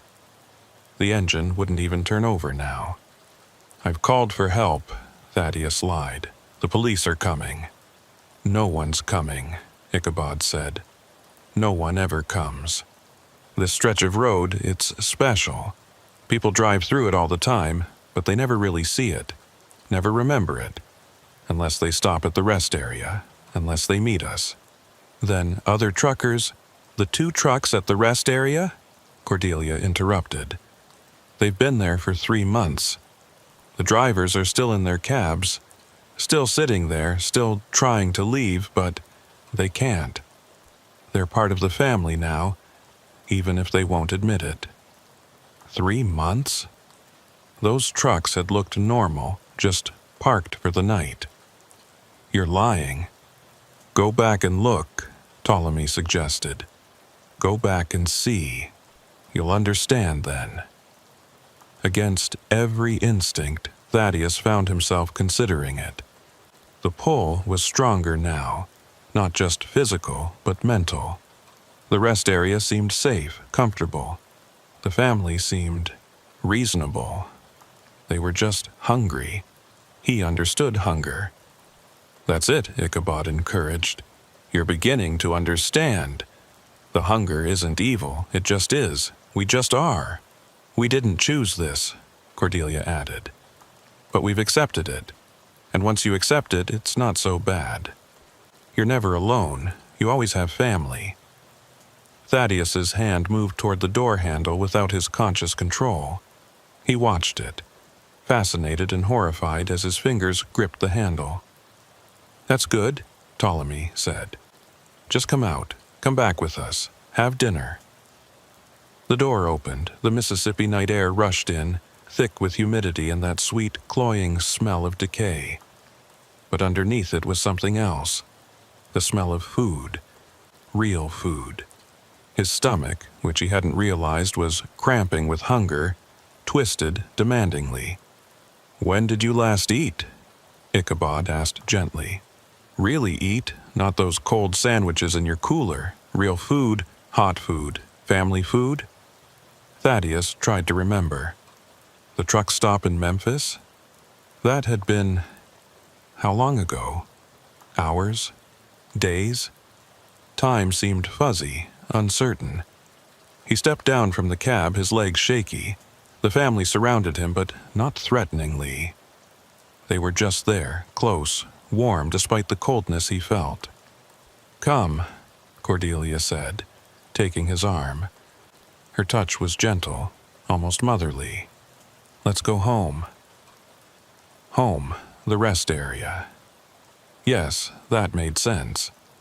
They walked along the highway, and Thaddeus found his stride matching theirs perfectly.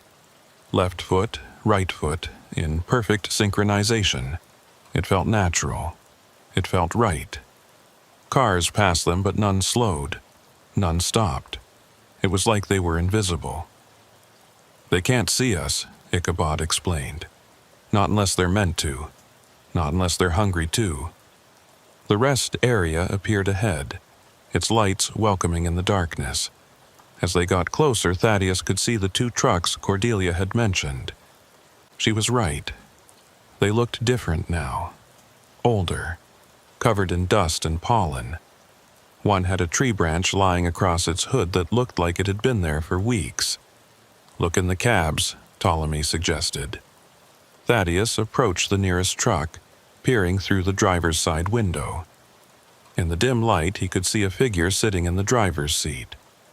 Not moving, not dead, just sitting, waiting. The man's eyes were open, staring straight ahead at nothing. He's been like that for 3 months, Cordelia said. He fought longer than most, kept trying to leave, kept making it a little farther each time, but eventually he understood. The hunger always wins. Is he alive? Define alive, Ichabod said. He exists, he continues. That's a kind of life. Thaddeus moved to the second truck. This driver was slumped over the steering wheel, but as Thaddeus watched, the man's fingers twitched. Still in there, still aware. "This will be me," Thaddeus said. It wasn't a question. "Not necessarily," Cordelia said. "Some join the family properly, help us feed, help us find others who can satisfy the hunger. Those ones don't end up in their trucks. They get to move, to hunt, to be part of something.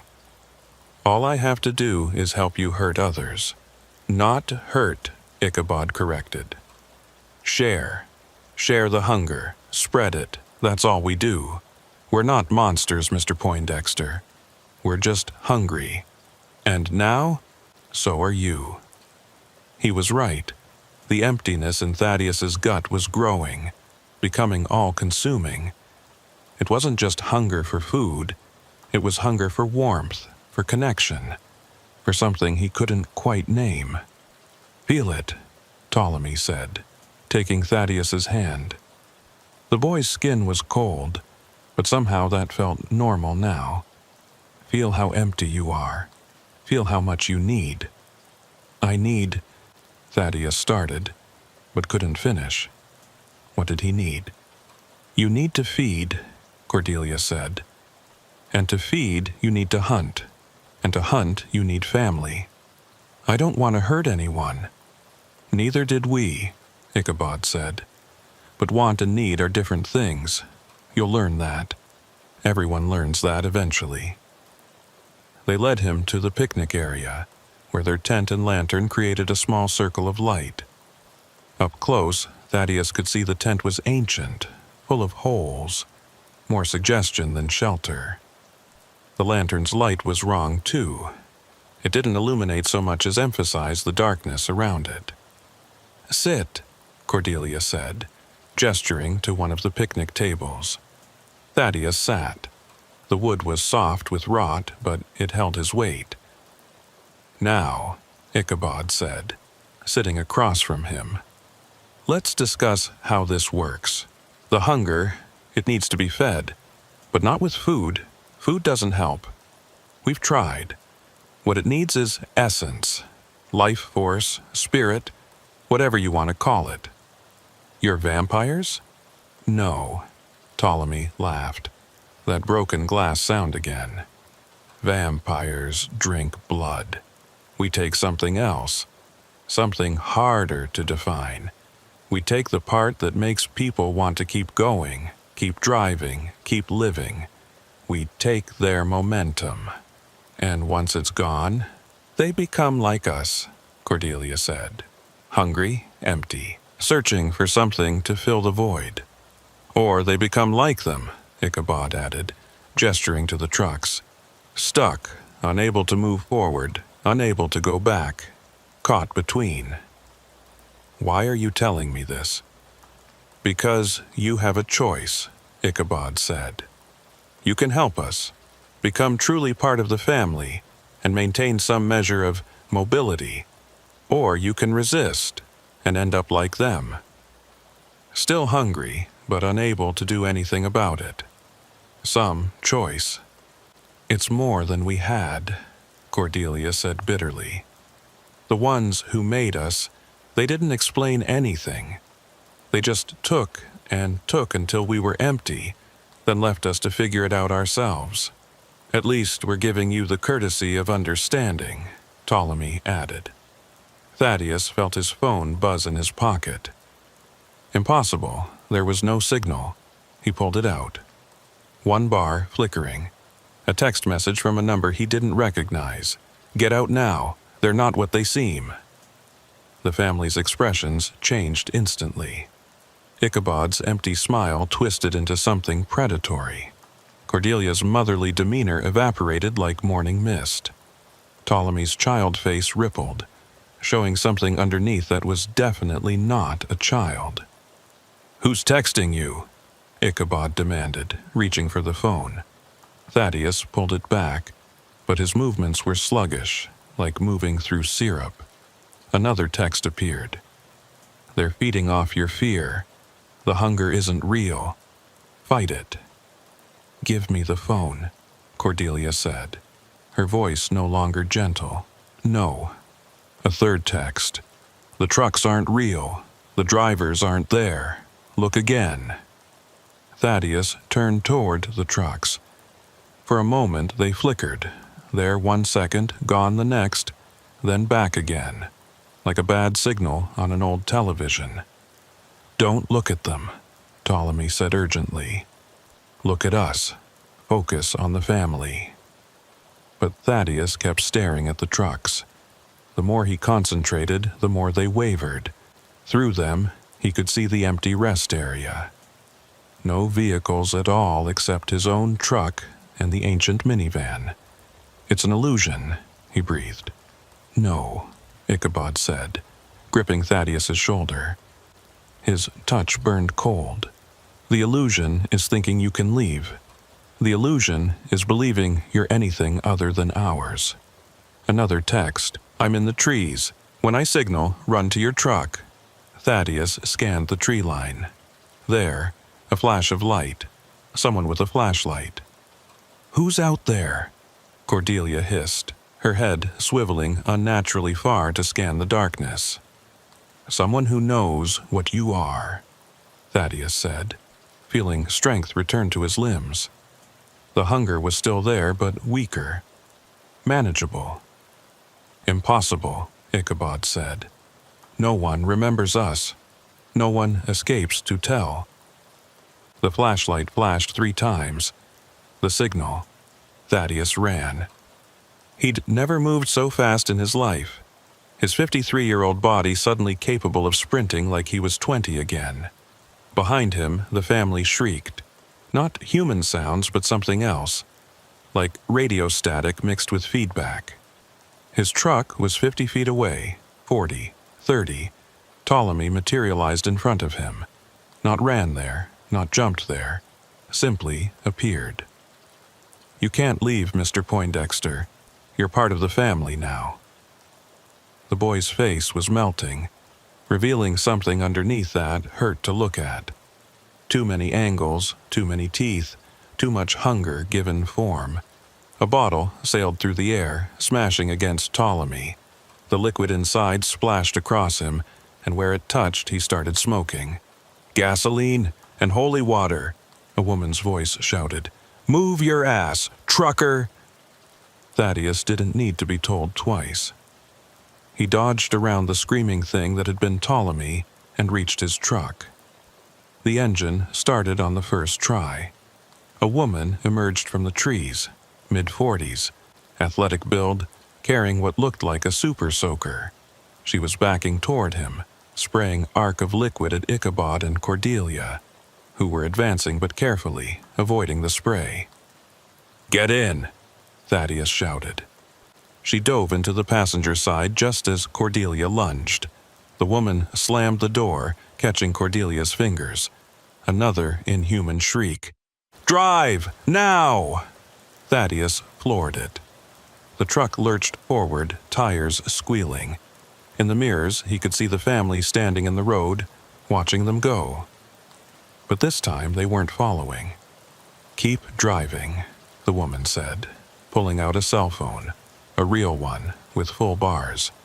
"Don't stop for at least 20 miles. Who are you?" "Dr. Sarah. I study anomalous phenomena. I've been tracking that family for 2 years. They're not human. Not anymore." She was typing rapidly on her phone. "They were once back in 1987, just like they said. The Widdershins family from Akron, Ohio, disappeared on their way to Disney World. But what got them, that was much older." "What got them?" "We don't have a name for it. It's a kind of psychic parasite that feeds on human energy. It takes families, usually. corrupts them, turns them into lures for other victims. The Widdershins had been operating from that rest area for over 30 years. But the rest area looked normal when I pulled in. Perception filter. The parasite can manipulate what people see, make them believe things that aren't true. The hunger you felt? Psychosomatic. The trucks? Projections. Even the family's appearance is mostly illusion. Mostly?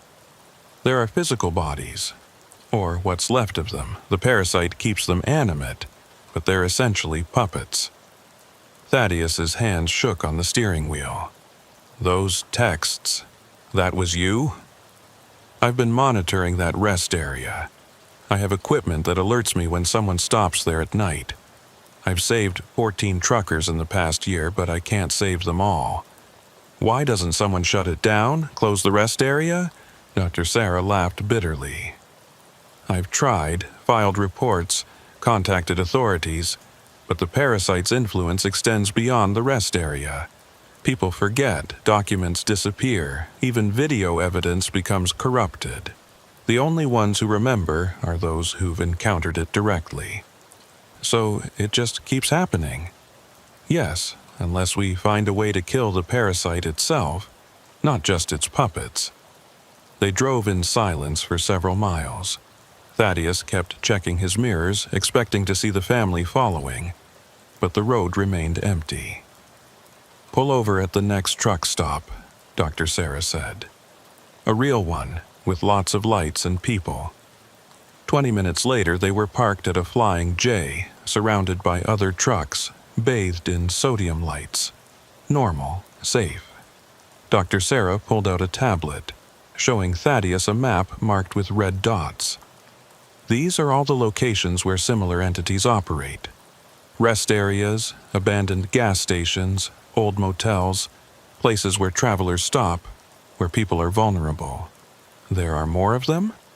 Dozens that I know of, probably hundreds I don't. She zoomed in on one particular cluster. Mississippi has 7 confirmed sites. That family is just one of them. Jesus Christ. The thing is, Mr. Poindexter, you're marked now. The parasite has your scent, so to speak. It knows your psychic signature. What does that mean? It means you'll be more susceptible to others like it. You'll see them where other people don't. They'll be drawn to you. You're saying I'm cursed. I'm saying you're aware. That's both a curse and a gift. She pulled out a business card.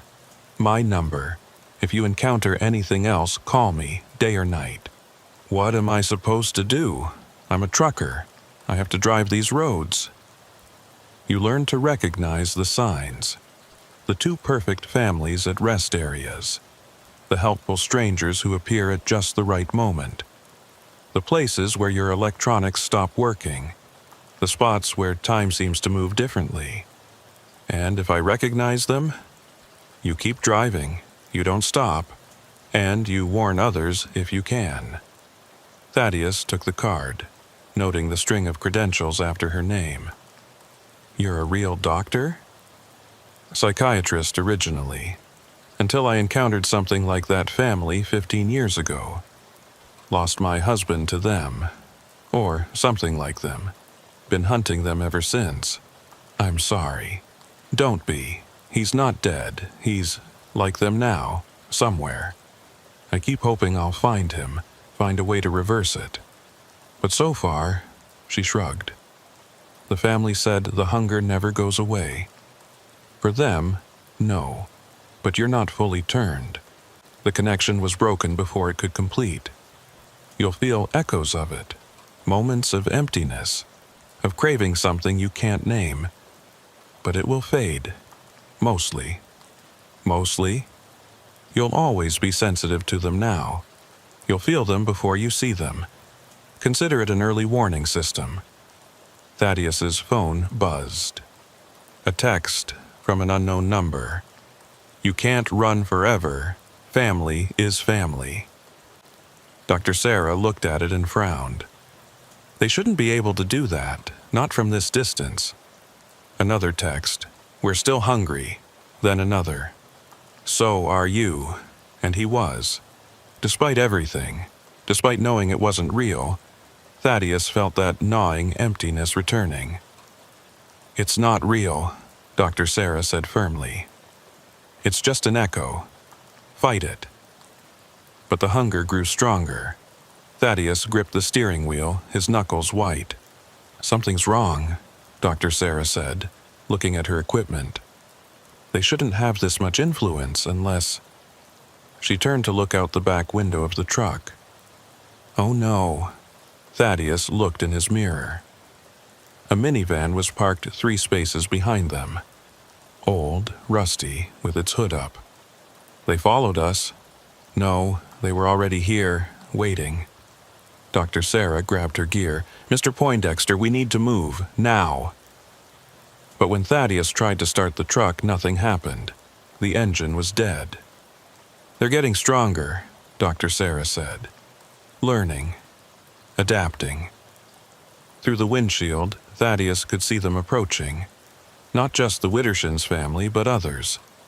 A dozen figures, all moving with that same synchronized gait, all wearing those empty smiles. How many families have they turned? Thaddeus whispered. Too many, Dr. Sarah said, loading her super soaker with shaking hands. Far too many. The figures surrounded the truck. Men, women, children of all ages, all hungry, all empty, all reaching out with pale hands toward the windows. Mr. Poindexter, Ichabod's voice came from everywhere and nowhere. You can't escape family. The windows began to crack, not from impact, but from pressure, from need, from hunger. When I say run, Dr. Sarah said, we run for the store. There are people there, witnesses. They can't maintain the illusion with too many observers. What if we don't make it? Then we become like them, another family hunting in the night. The windshield spider-webbed. Ready? Thaddeus nodded, though he wasn't ready. Could never be ready for this. The windshield exploded inward. Glass erupted across the cab like deadly confetti. Thaddeus threw himself sideways, pulling Dr. Sarah with him as thousands of fragments filled the air where their heads had been. Through the destroyed windshield, pale hands reached in, dozens of them, all grasping, all desperate. Now! Dr. Sarah shouted. They burst out the passenger door together, Thaddeus's bulk bowling over 2 of the creatures that had been Cordelia and someone else. A teenage girl in a Letterman jacket from some high school he didn't recognize. They hit the ground hard, and Thaddeus felt that cold burning where their skin touched his. The Flying J was 50 yards away, its bright lights promising safety. But between them and it stood at least 20 of the things, all moving to cut them off with that horrible synchronized precision. Dr. Sarah sprayed her mixture in a wide arc, creating a gap. Move! They ran. Behind them, Thaddeus could hear pursuit. Not footsteps, but something worse. A rustling like dead leaves skittering across pavement. He didn't look back. 30 yards, 20, a child appeared directly in their path. Not Ptolemy, but another boy. Maybe 6 years old, wearing pajamas with cartoon dinosaurs. His eyes were ancient, empty, hungry. Please, the boy said. I'm so hungry. Dr. Sarah didn't hesitate.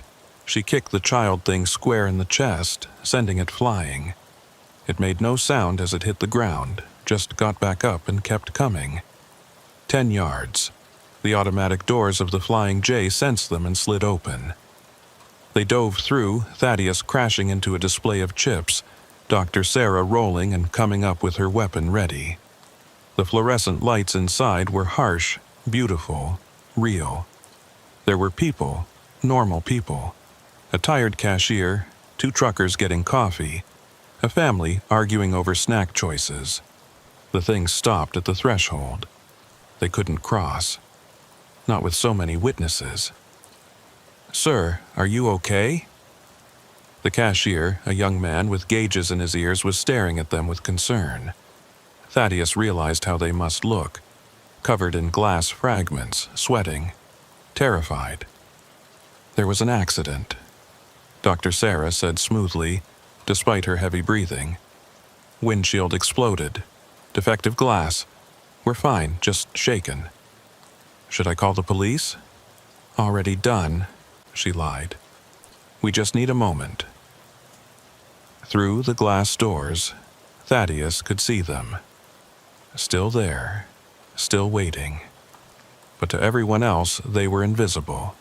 The other customers walked past the doors without seeing the crowd of hungry dead standing just outside. They can't come in, Dr. Sarah whispered. Too many living minds. Too much reality. It breaks their illusion. So we're safe? For now? But we can't stay here forever. Thaddeus's phone buzzed. Another text. Come outside. End this. Join the family. Then another. Everyone leaves eventually. And another. We have all the time in the world. Block the number, Dr. Sarah said. It's not a number. It just says unknown. Then turn the phone off. He did. It buzzed anyway. That's not possible, he said, staring at the dark screen now showing a message. You can't turn off hunger. Dr. Sarah pulled out her tablet, fingers flying across the screen. I'm calling in support. There's a network of us, people who've encountered these things and survived. We have protocols for situations like this. Situations like being trapped in a truck stop by hungry ghosts. More common than you'd think. One of the truckers getting coffee walked toward the door, heading out for a smoke. He couldn't see the things waiting outside. Stop him, Dr. Sarah said urgently. Thaddeus moved quickly, intercepting the man. Hey buddy, you got a light? Mine's in my truck.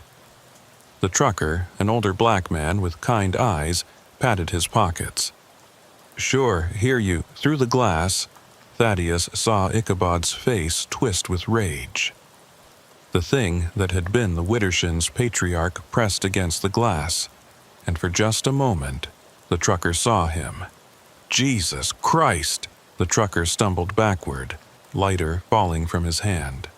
What the hell is that? You can see them? Sarah asked, moving closer. See what I saw? I don't know what I saw. A face, but wrong.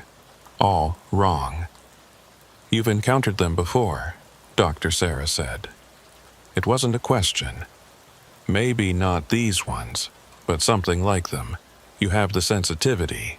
The trucker, his jacket said Marcus, looked between them. You talking about the things at rest stops? The families that ain't quite right? You know, Thaddeus breathed. Been driving 27 years. You see things. Learn what to avoid. Never stop at the Garrison exit in Kentucky. Never use the bathroom at the 12-mile service area in Montana. And never, ever help a family broken down at night. But you've never talked about it, Dr. Sarah said. Who'd believe me? Besides, talking about them seems to make them stronger. Like it invites them in. Outside, more figures were joining the crowd. Thaddeus recognized some of them from missing trucker posters he'd seen over the years. They all stood perfectly still, staring through the glass with their empty eyes. How long until dawn? Marcus asked. Dr. Sarah checked her phone. 3 hours. They'll be weaker then. Not gone, but weaker. Sunlight doesn't kill them, but it makes it harder for them to maintain the illusion. You know a lot about them, Thaddeus said. Marcus rolled up his sleeve, revealing old scars that looked like burns. Got too close once. Indianapolis, 2008. Family of 5 at a rest stop. Said their car was broken. I was young, stupid, helpful. They almost got me. Would have, if another trucker hadn't shown up with a flare gun. Fire hurts them? Fire, salt, running water. They're not ghosts, not exactly, but they follow some of the same rules. Why are there so many? Dr. Sarah was counting the figures outside. I've got 37 now. The Widdershins never traveled with this many. Maybe they called for help, Marcus said grimly. These things, they communicate somehow, share information. If one group finds a particularly tough target, they call in reinforcements, Thaddeus finished. His dead phone lit up again. 43 families now, more coming. 43 families, Dr. Sarah said, doing quick math. If each family is 4 people average, that's over 170 of them. They're pulling in every entity in Mississippi, Marcus said. Maybe from other states, too. The cashier was staring at them now. Y'all okay? You're acting kind of weird. Just tired, Dr. Sarah said. Long night. But the young man wasn't buying it. He walked toward the doors, squinting. Is there something out there? Don't look too hard, Marcus warned. Sometimes seeing them lets them see you. But it was too late. The cashier's eyes widened as the veil lifted for him. Oh God, what are those things? The moment he saw them, they saw him.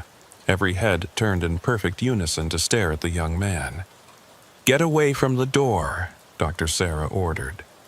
The cashier stumbled backward, but the damage was done. The things pressed closer to the glass. The automatic doors started to slide open, sensing their presence. The doors! Thaddeus lunged for the manual override, slamming his fist on the emergency stop button. The doors froze halfway open. Cold air rushed in, carrying that sweet, sick smell of decay. And with it, whispers, so hungry. Join us. Family is forever. You can't fight the emptiness. The other customers in the store were starting to notice something was wrong. The arguing family had stopped, staring at the doors. The other trucker had put down his coffee. Everyone needs to move to the back of the store, Dr. Sarah announced with authority. There's been a chemical spill outside. Dangerous fumes. Most people started moving, but some hesitated. Through the half-open doors, pale hands were reaching in, testing the barrier. Marcus grabbed a bag of road salt from a display. This might help. He tore it open and poured a line across the doorway. Where the salt touched the reaching hands, they recoiled with hisses of pain. We need more, Dr. Sarah said. All of it. They grabbed every bag of salt in the store.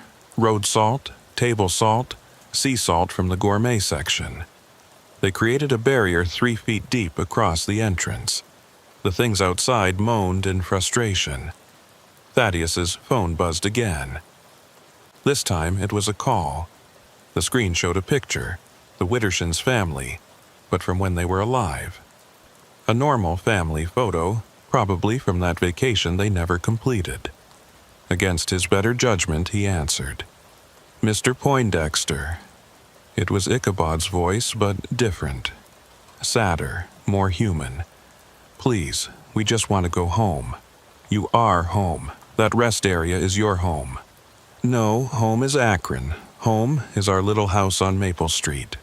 Home is where Ptolemy's toys are, where Cordelia's garden grows, where our lives were. Your lives ended in 1987. Did they, or did they just change? We're still here, still together, still a family. You're parasites. You feed on others. We feed because we must, because the hunger demands it. But if we could fill it, truly fill it, maybe we could rest. Maybe we could finally take that vacation. What do you want from me? You're strong, Mr. Poindexter, stronger than most. You could feed us for a long time, long enough, perhaps, to break the cycle. You want me to sacrifice myself? We want you to join us willingly. It's different when someone chooses it. The hunger is satisfied differently. Dr. Sarah grabbed the phone. He's not interested. She hung up. Immediately, all the phones in the store started ringing. The cashier's cell, the store phone, even the pay phone that probably hadn't worked in years, all ringing in unison. "Don't answer them," Dr. Sarah warned, but the cashier had already picked up the store phone. His face went pale as he listened. Then, without a word, he started walking toward the door. "Stop him!" Marcus shouted. Thaddeus tackled the young man just before he reached the salt barrier. The cashier fought with surprising strength, muttering, "Family. Need to join the family."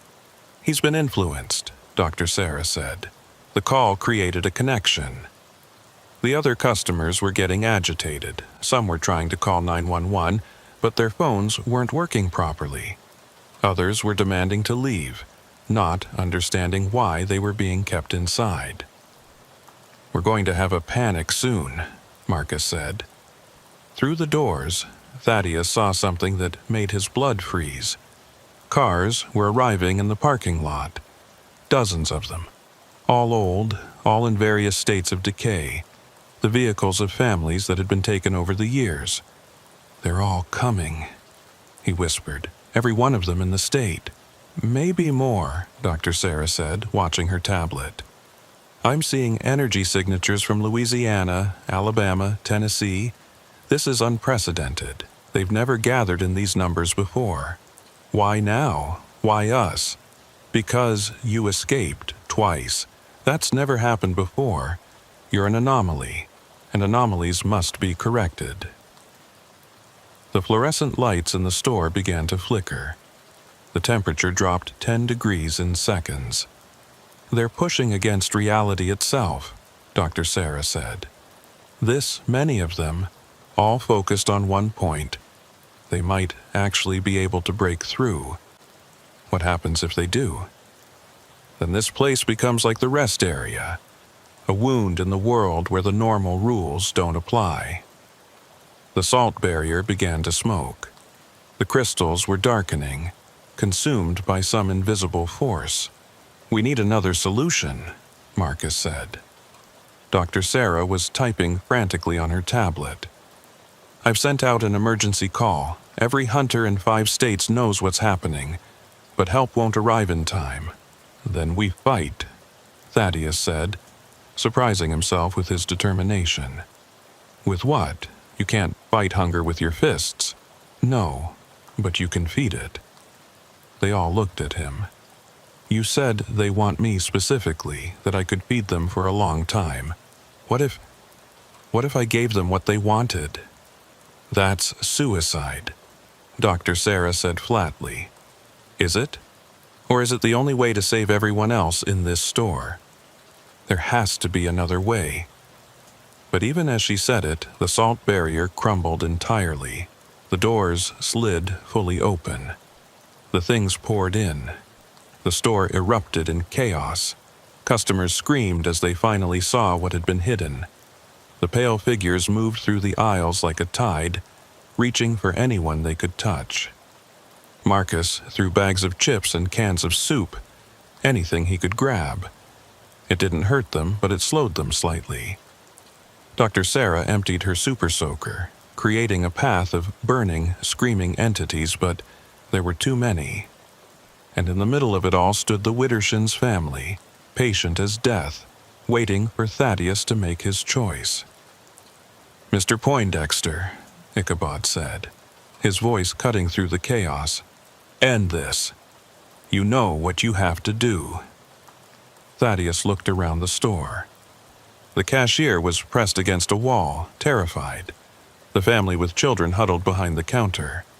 Marcus and Dr. Sarah fought desperately, but they were being overwhelmed. All these people would die, or worse, because of him. Because he'd stopped at the wrong rest area. Because he'd escaped what should have claimed him. "If I come with you," he said, "you let everyone else go." "Thaddeus, no," Dr. Sarah shouted. "All of them," Thaddeus continued. "Every person in this store walks out alive and unchanged, and you never come back here, never hunt from this place again." Ichabod considered this. You'll come willingly? No resistance? No resistance. Then we have an accord. The chaos stopped instantly. The entities stepped back, creating a path from Thaddeus to the door. Don't do this, Dracera pleaded. Take care of my truck, Thaddeus said, tossing her his keys. Make sure my company knows. Tell them I had a heart attack or something. Something normal. There has to be another way. There isn't. He looked at Marcus. You know there isn't. Marcus nodded slowly, sadly. Sometimes the only way out is through. Thaddeus walked toward the door. Each step felt like a mile, but also like coming home. The hunger inside him, the one he'd been fighting, rose to meet its kin. The Widdershins family surrounded him as he exited the store. But something was different. They looked more human, more like the family in that old photo. Thank you, Cordelia said, and she sounded genuinely grateful. Will it hurt? Thaddeus asked. No, Ptolemy said, taking his hand. It's like going to sleep, and then waking up different. They led him to their van. Up close, he could see it clearly now. Not the decay he'd perceived before, but a vehicle caught between states. Real and unreal, solid and ethereal. One more thing, Thaddeus said. I want to know what you really are. Ichabod smiled sadly. We don't know. We only know what we became. The hunger came to us as it came to those before us, and as it will come to those after. It's older than memory, older than meaning. It simply is. And now, I'll be part of it. Yes, but also part of us, part of a family. You'll never be alone again. That should have been horrifying. But to a man who'd driven alone for so many years, who'd eaten so many meals in empty truck stops, who'd spent so many nights in the isolation of his cab, it was almost appealing. He got in the van. The moment he sat down, he felt the change beginning. Not painful, just different. The world looked different. The store, which had seemed so bright and safe, now looked harsh and uninviting. The people inside looked like candles, flickering with life force he could almost taste. The hunger will be strong at first, Cordelia said, sitting beside him. But we'll teach you to control it, to take only what you need, only from those who won't be missed. Like you took from me? You were different, Ichabod said, starting the van. The engine sounded like whispers. You were strong enough to carry us all, to fill the void that's been growing for decades. With you, we might finally be able to rest. Or to move on, Ptolemy added hopefully. As they drove away, Thaddeus saw Dr. Sarah and Marcus standing in the doorway of the store. Dr. Sarah was crying. Marcus saluted. His phone, his dead, turned-off phone, lit up one last time. A text from Dr. Sarah. I'll find a way to save you, I promise. But Thaddeus knew she wouldn't. Couldn't. Because he was already gone, already changing, already becoming something else.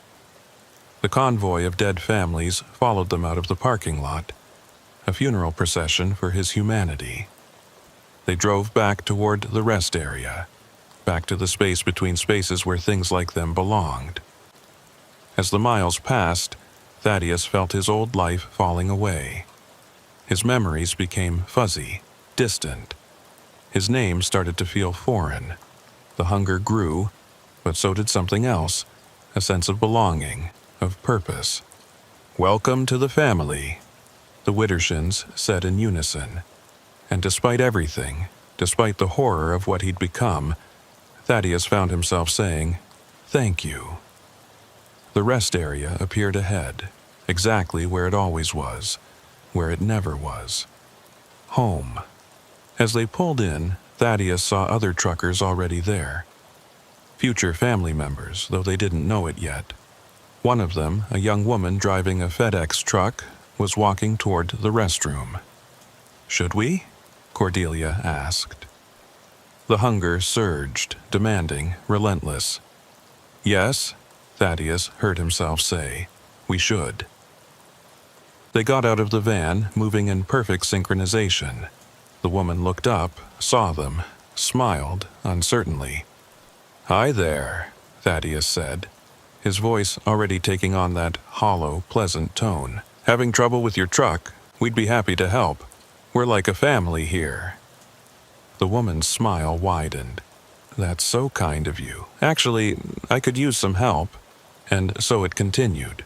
And so it would always continue, until the hunger was finally fed. But the hunger is never fed. The GPS had been acting strange for the last 40 miles, cutting in and out with bursts of static that sounded almost like whispers. Bartholomew Quimbley had driven these Mississippi backroads for 12 years, but tonight, in the thick of a moonless August night, nothing looked familiar. He'd taken what he thought would be a shortcut off Highway 61, following a route suggested by another trucker at the last weigh station. Saves you an hour if you're heading to Natchez, the man had said, sketching out directions on a napkin.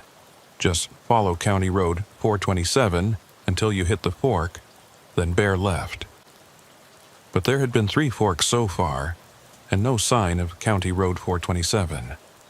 Bartholomew's Peterbilt rumbled through the darkness, high beams cutting through humidity so thick it looked like fog. The 40-foot refrigerated trailer behind him was loaded with medical supplies bound for a hospital in Natchez, supplies that absolutely had to arrive by morning.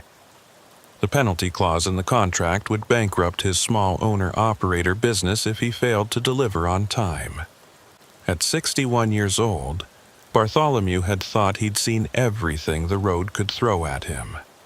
He'd driven through blizzards in Montana, sandstorms in Nevada, even a tornado in Oklahoma. But being lost in Mississippi felt different. Wrong. The trees pressed in on both sides of the narrow road, Spanish moss hanging like funeral shrouds. No lights anywhere except his own. No other vehicles. No signs of civilization at all. The fuel gauge read a quarter tank. Enough to go maybe 60 more miles if he was careful. The problem was, he had no idea if he was 60 miles from anywhere or 600. His phone showed no signal, hadn't for the last hour. The CB radio produced nothing but static on every channel. Even the satellite radio had gone quiet, leaving him alone with the rumble of the engine and his increasingly anxious thoughts. A shape appeared in the road ahead. Bartholomew hit the brakes, the trailer's weight pushing against the cab as he brought the rig to a stop. A tree had fallen across the road, a massive oak that must have been growing for centuries. There was no way around it. The ditches on either side were too deep for his truck to navigate. Damn it all to hell, Bartholomew muttered, setting the parking brake. He'd have to back up, find somewhere to turn around. But as he put the truck in reverse, his backup lights illuminated something that made his blood run cold. Another tree had fallen across the road behind him. He was certain it hadn't been there when he'd passed. He would have seen it, would have felt the truck drive over even a branch. He was trapped. Bartholomew sat in his cab for a moment, considering his options. He could wait until morning, hope someone came along. But the medical supplies needed refrigeration, and his trailer's cooling unit would drain the battery if he let it run all night without the engine going. He could try to move one of the trees, but even the smaller one probably weighed several tons. Then he saw the light. Off through the trees to his right, maybe 100 yards into the forest, a warm yellow glow like lamplight. A house? Way out here? He grabbed his flashlight and his phone, locked the truck, and started walking toward the light. The ground was soft, spongy with decades of decomposed leaves. The air smelled of rot and stagnant water. Something rustled in the underbrush, keeping pace with him but staying just out of his flashlight's beam. The light grew brighter as he pushed through the undergrowth. Then, suddenly, the trees opened up into a cleared area, and Bartholomew found himself looking at the most incongruous thing he'd ever seen in the Mississippi backwoods. It was a house, but not the rundown shack or modest farmhouse he'd expected. This was a mansion, 3 stories of pristine white columns and wraparound porches, like something out of Gone with the Wind. Every window blazed with light, and he could hear music, old-timey jazz, drifting from inside. A couple sat on the front porch in rocking chairs, despite the late hour. The man stood as Bartholomew approached, and even in the dim porch light, Bartholomew could see he was dressed like someone from another era. Suspenders, bow tie, hair slicked back with pomade. "Well, well," the man called out in a cultured southern accent. "A visitor. How delightful. I'm Archibald Pennywhistle, and this is my wife, Magnolia." The woman stood as well, smoothing down a dress that belonged in a 1950s catalog. She was beautiful in an unsettling way, like a porcelain doll that had been too perfectly painted. "I'm sorry to bother you folks," Bartholomew said, stopping at the porch steps. "My truck is blocked by fallen trees and I'm lost. I was wondering if I could use your phone." Archibald and Magnolia exchanged a look that Bartholomew couldn't quite read. "Oh, I'm afraid we don't have a telephone," Archibald said. "We prefer to live simply out here, away from all that modern nonsense." "No phone?" Bartholomew looked at the house again. Electric lights blazed in every room. He could hear the jazz coming from what sounded like a record player, but a very high-quality one. "Maybe you could tell me where I am, then?" Bartholomew asked. "I was trying to find County Road 427. 427? Magnolia laughed, a tinkling sound like breaking china. "My dear man, there hasn't been a County Road 427 in these parts for 30 years. They rerouted everything when they built the new highway." 30 years? But the trucker at the way station had just— "You look tired," Archibald said, descending the porch steps. Up close, Bartholomew could see the man's skin had an odd quality to it, too smooth, like wax. "Why don't you come in, have some refreshment? We so rarely have visitors. I really should get back to my truck." "Nonsense. Those trees aren't going anywhere, and neither is your truck. Come, let us offer you some proper Southern hospitality." There was something in the way he said it that made it sound less like an invitation and more like a command. Magnolia had moved to the front door, holding it open, and the warm light spilling out did look inviting. Bartholomew was tired. He was lost. And these people, odd as they seemed, were his only hope of finding his way out. "Just for a few minutes," he said. The inside of the house was even more anachronistic than the outside. Every piece of furniture looked like it had been frozen in time circa 1952. The jazz music came from a pristine phonograph in the corner of what they called the parlor. The walls were covered in family photographs, all in black and white or sepia tones. "Please, sit," Magnolia said, gesturing to a velvet settee. "I'll fetch some lemonade." She glided out of the room, and glided was the right word. Her feet didn't seem to quite touch the floor. Archibald settled into an armchair across from Bartholomew, crossing one leg over the other with mechanical precision. "So, Mr. Quimbley, Bartholomew Quimbley. Mr. Quimbley, what brings you to our little corner of Mississippi?" "I'm a trucker, hauling medical supplies to Natchez." "A trucker? How fascinating.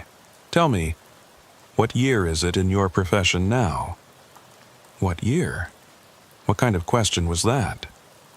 "It's 2024, Bartholomew said slowly. Archibald's eyebrows raised slightly. "Is it now? My, how time does fly." Magnolia returned with a tray bearing a pitcher of lemonade and 3 glasses. The lemonade was the wrong color, too dark, almost brown. She poured 3 glasses with careful precision, handed one to Bartholomew. He took a polite sip and immediately wished he hadn't. It tasted like lemons that had gone bad years ago, sweet and rotten at the same time. He set the glass down carefully on a doily-covered side table.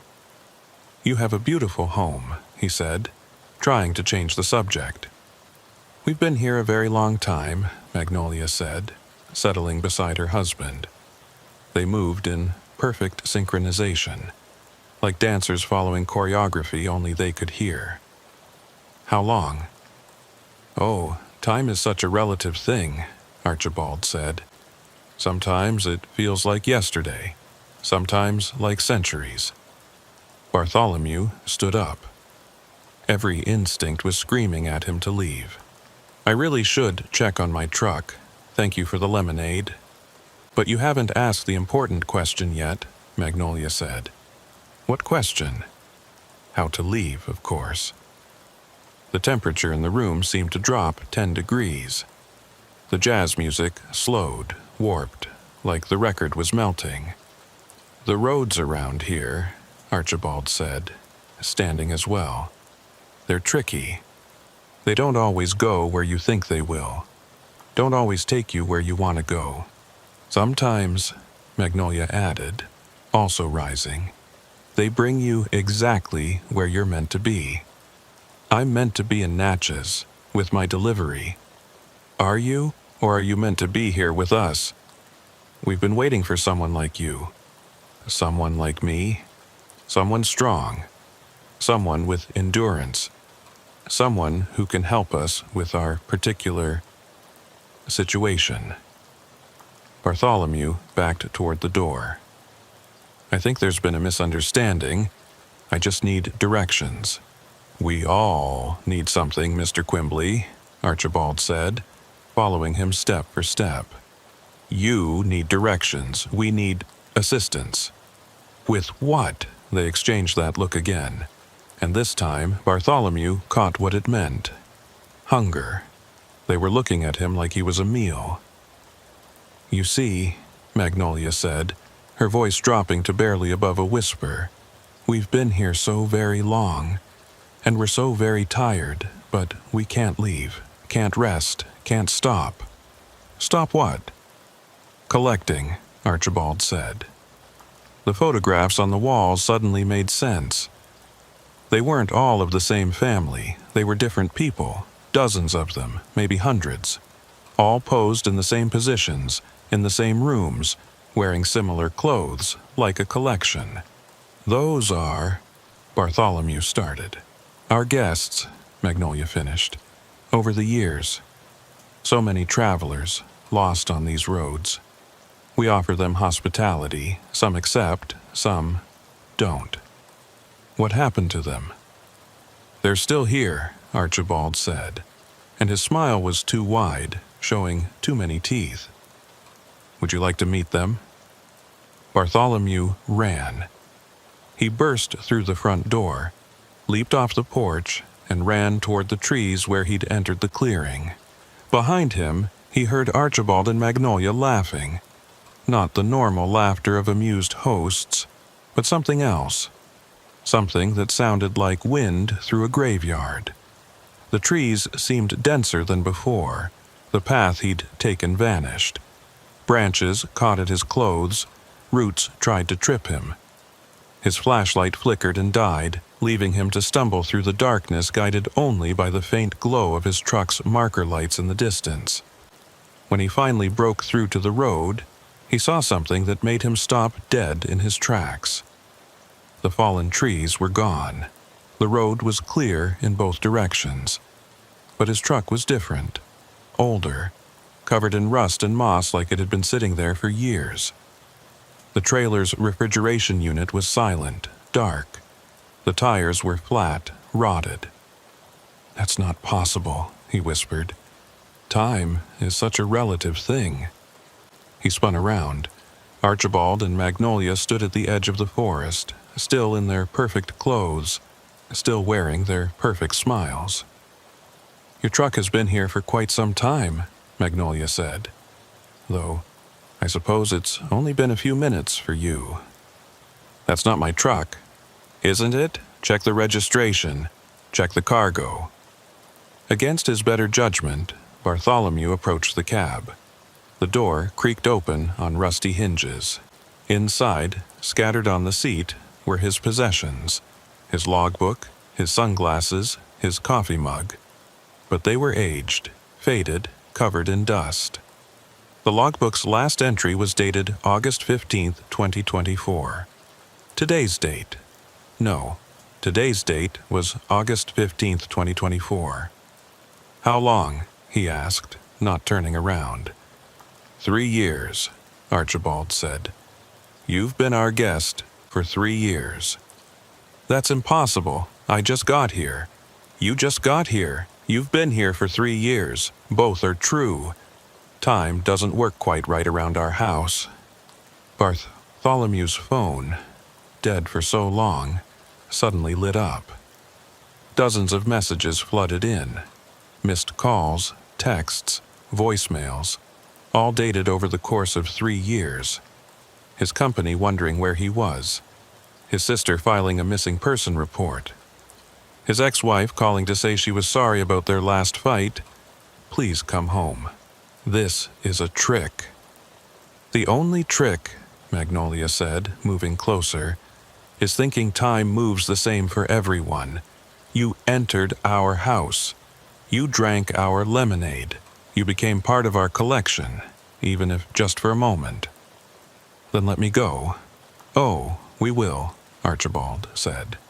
"We always let our guests go, eventually, after they've helped us." "Helped you with what?" "Finding more guests, of course. You see, Mr. Quimbley, the house needs people. It feeds on their time, their stories, their essence, and in exchange, it keeps us young, beautiful, eternal." "You're parasites." Such an ugly word. We prefer to think of ourselves as curators. We preserve moments, preserve people, preserve stories. In photographs, among other things. Bartholomew noticed movement in the trees. Shapes, people. They emerged slowly. Dozens of them, all dressed in clothes from different eras. A man in a Union Army uniform.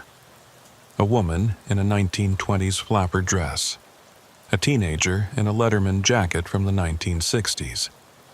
More recent ones, too. A businessman in a 2000s suit. A young woman in modern jogging gear. They all moved wrong, like marionettes with half their strings cut. "Our collection," Magnolia said proudly. "Gathered over 150 years. "You're over 150 years old?" "Oh, much older than that. The house has been here since before the Civil War. We were its first residents. And now you want me to join them." "Not just join," Archibald said. "Help us expand. You see, the roads are changing. Fewer people get lost now, with their GPS and smartphones. We need someone who knows the modern roads, who can guide travelers to us." "I won't." "Won't you?" Magnolia touched his arm, and where her fingers made contact, Bartholomew felt his skin age, wrinkle, then return to normal. "You've already lost 3 years. Your life outside is gone, your job, your relationships, everything you knew. What do you have to go back to?" She was right. Even if this was some kind of trick, even if only minutes had passed, who would believe him? He'd been missing for 3 years. His CDL would be expired. His truck was destroyed. His company had probably declared him dead. "I see you understand," Archibald said. "So here's our offer. Help us for, let's say, 10 years. Bring us travelers. Help maintain the collection. And then we'll let you go, with your youth restored and enough money to start over anywhere you want. 10 years? Which will pass like 10 minutes for you if you choose. Or like 10 actual years. Time is negotiable here. And if I refuse?" They looked at the collected people around them. The Union soldier's mouth opened and closed, no sound coming out. The flapper woman reached toward Bartholomew with desperate, grasping fingers. "Then you join them," Magnolia said simply. "Another photograph on our wall, another story in our collection, forever." Bartholomew looked at the assembled collection of lost souls, their eyes pleading, their mouths forming silent words. The Union soldier kept pointing at something, his own throat, then at Archibald, then at the house, trying to communicate something. "What's he trying to say?" Bartholomew asked. "Oh, don't mind him," Archibald said dismissively. "Colonel Matthias has been trying to warn people for over a century. Never succeeds, can't, part of the arrangement." "Arrangement?" "The house has rules," Magnolia explained. "Those who are collected can't speak to newcomers, can't write, can't communicate in any meaningful way. It prevents complications." The businessman from the 2000s was holding up his fingers. 3, then 0, then 3, then 0. Over and over. 303, Bartholomew guessed. The man shook his head violently, then tried again. This time he held up 3 fingers, pointed at Bartholomew, pointed at himself, then made a 0 with his hand. 3, me, you, 0. 3 years, the jogger suddenly said, and everyone turned to stare at her in shock. 3 years becomes 0. He's trying to tell you. Her voice cut off mid-sentence.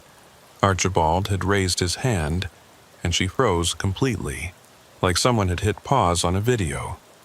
"Well, that's unfortunate," he said. "She must be newer than we thought. The binding hasn't fully set." He walked over to the frozen jogger, touched her forehead. She collapsed, then slowly got back up, her eyes now as empty as the others. "What did you do to her?" "Reset her. She'll be more compliant now." Magnolia sounded bored. "They all fight at first, then they accept, then they help. It's the way of things. You said 3 years had passed, but that businessman was trying to tell me something different." "Was he? How can you trust someone who's been here so long? The mind plays tricks after a while." But Bartholomew had caught something in their expressions when the jogger spoke. Fear. Just for a moment, but it was there. "You're lying about something." "Everyone lies, Mr. Quimbley. The question is whether the lie serves a purpose." Bartholomew's phone buzzed again. A new message, except it wasn't new. It was dated 3 minutes ago, August 15th, 2024, 3:47 a.m. "Where are you? Dispatch is freaking out. Your GPS went dark. Marcus, his dispatcher. 3 minutes ago, not 3 years. "Interesting," Archibald said, reading over his shoulder. "It seems the house can't quite decide what timeline you belong to. Because I haven't agreed to anything. Precisely. You're in flux. Schrodinger's trucker, you might say. Both here and not here, both then and now. Then I can still leave." "Can you?" Magnolia gestured to his truck. It flickered, alternating between rusted hulk and functional vehicle. "Which version would you drive? The one that's been rotting for 3 years, or the one that doesn't exist yet?" This was giving Bartholomew a headache. None of this makes sense. It doesn't have to make sense, it just has to be. Archibald walked back toward the house.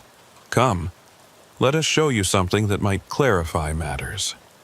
Bartholomew didn't want to go back into that house, but the collected people parted to form a path, gently herding him forward. He could run, but where? The roads might not even be real. The house looked different this time. Older, the white paint was peeling. The columns showed cracks.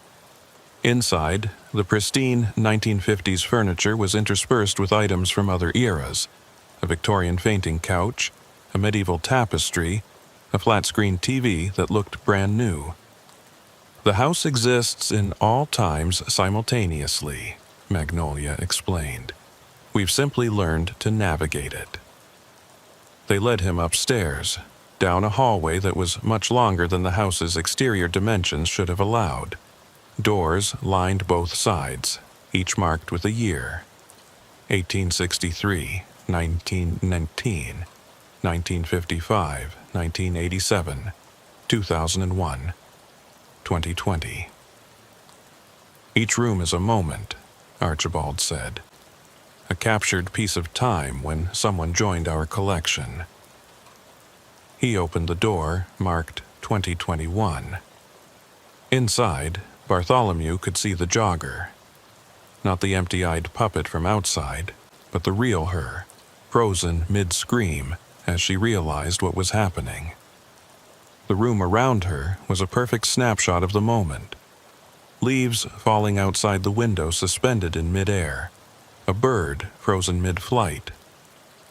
She's still in there, Bartholomew said. Still aware. Of course. That's what makes it valuable. The fear, the realization, the moment of transition. The house feeds on that. You're torturing them. We're preserving them, Magnolia corrected. Without us, without the house, they would have died on these roads, crashed their cars, had heart attacks, been murdered by actual criminals. We saved them. By trapping them forever? Forever is such a limiting concept. Archibald opened another door, 1971. A young man in bell-bottoms stood frozen, reaching for a door handle that would never turn. This gentleman, for instance, he experiences that single second over and over forever. But to him, it's always the first time. He doesn't know he's trapped. The suffering you imagine doesn't exist. But the ones outside do know. Those are echoes, shadows. The real them are here, safe, preserved. And you want me to help you add more. The house must feed, Mr. Quimbley. If it doesn't, it collapses. And when it collapses, all these moments collapse with it. All these people die, truly die, all at once. They showed him more rooms. So many rooms. Men, women, children even. All frozen, all preserved. All fuel for whatever the house was. What is this place? Bartholomew asked. Really? Not the lies, not the metaphors. What is it? Archibald and Magnolia exchanged looks. We don't know, Magnolia admitted. We found it, or it found us, in 1847. We were newlyweds, heading west, when our wagon broke down. The house was here, empty, waiting. We went inside for shelter. And we never left, Archibald continued.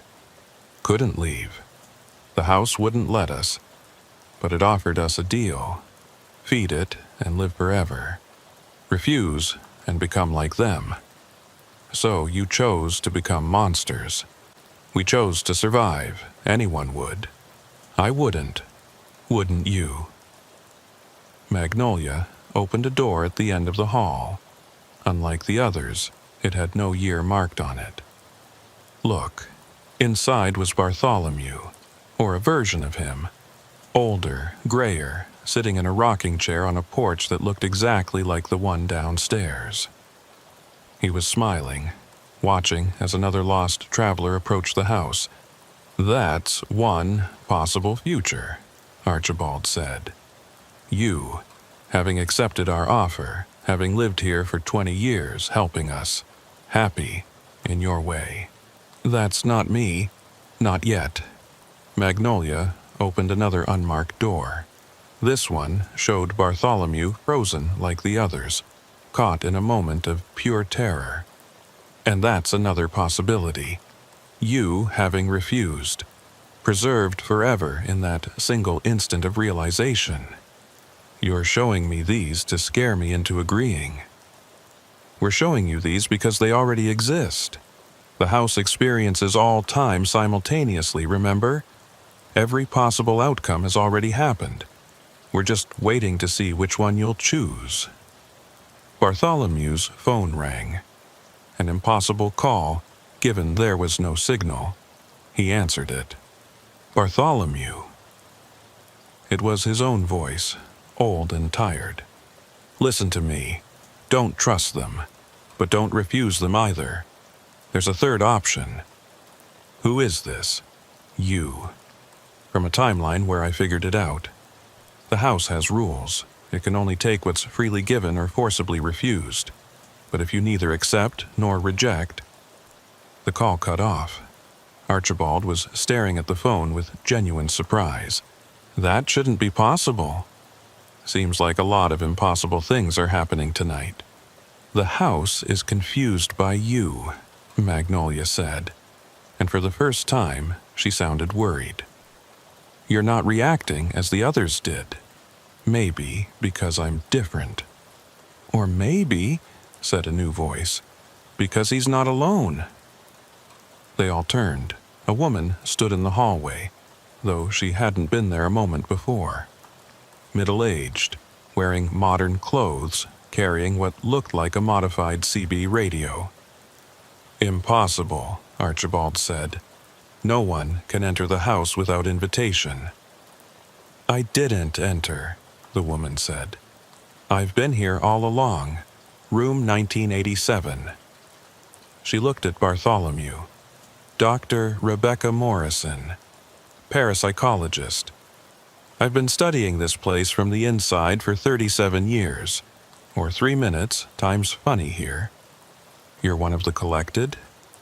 "Was, until about 5 minutes ago when your presence disrupted things. You're causing temporal fluctuations. The house can't figure out when you are, so it's losing its grip on all of us." "That's not possible," Magnolia insisted, but her perfect composure was cracking. "The house's power is absolute." "The house's power is based on consistency," Dr. Morrison corrected. "Every person it takes follows the same pattern. Arrival, invitation, choice, collection. But you," she pointed at Bartholomew, "you're breaking the pattern. Your truck is simultaneously here and not here. Your timeline is simultaneously now and 3 years from now. You're a paradox, and paradoxes give the house indigestion." The house shuddered. Not like an earthquake, but like reality itself hiccuped.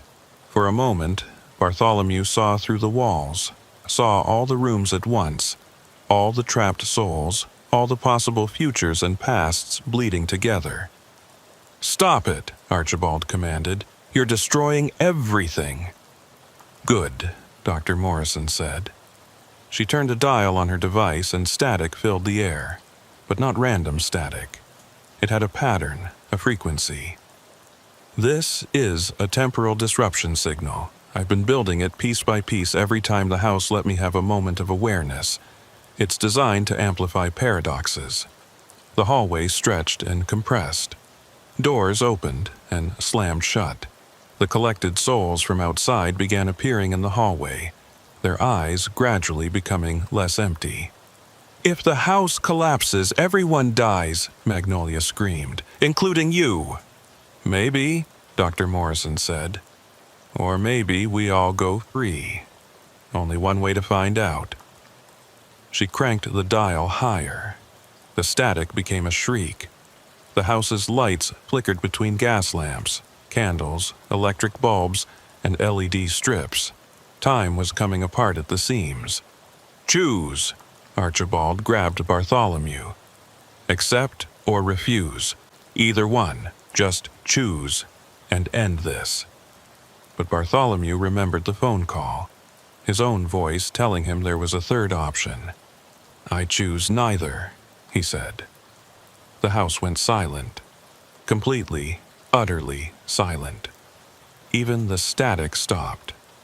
"What?" Magnolia whispered. "I don't accept your offer, but I don't refuse it either. I simply decline to choose. You have to choose. Those are the rules. Your rules, the house's rules. But I'm not playing by them." The house shuddered again, more violently. Cracks appeared in the walls, but through them, Bartholomew could see not the outside, but Other times, the Civil War, the Great Depression, last Tuesday. "You're breaking it," Archibald said, and for the first time he sounded afraid. "No," Dr. Morrison said. "He's freeing it. The house isn't evil, it's trapped too, forced to play this same game over and over. Feed or die. Collect or collapse." But what if there's another option? What option? Let go. The cracks in reality widened. Through them, Bartholomew could see every moment the house had ever experienced simultaneously. The first peoples who had lived on this land, long before European colonization.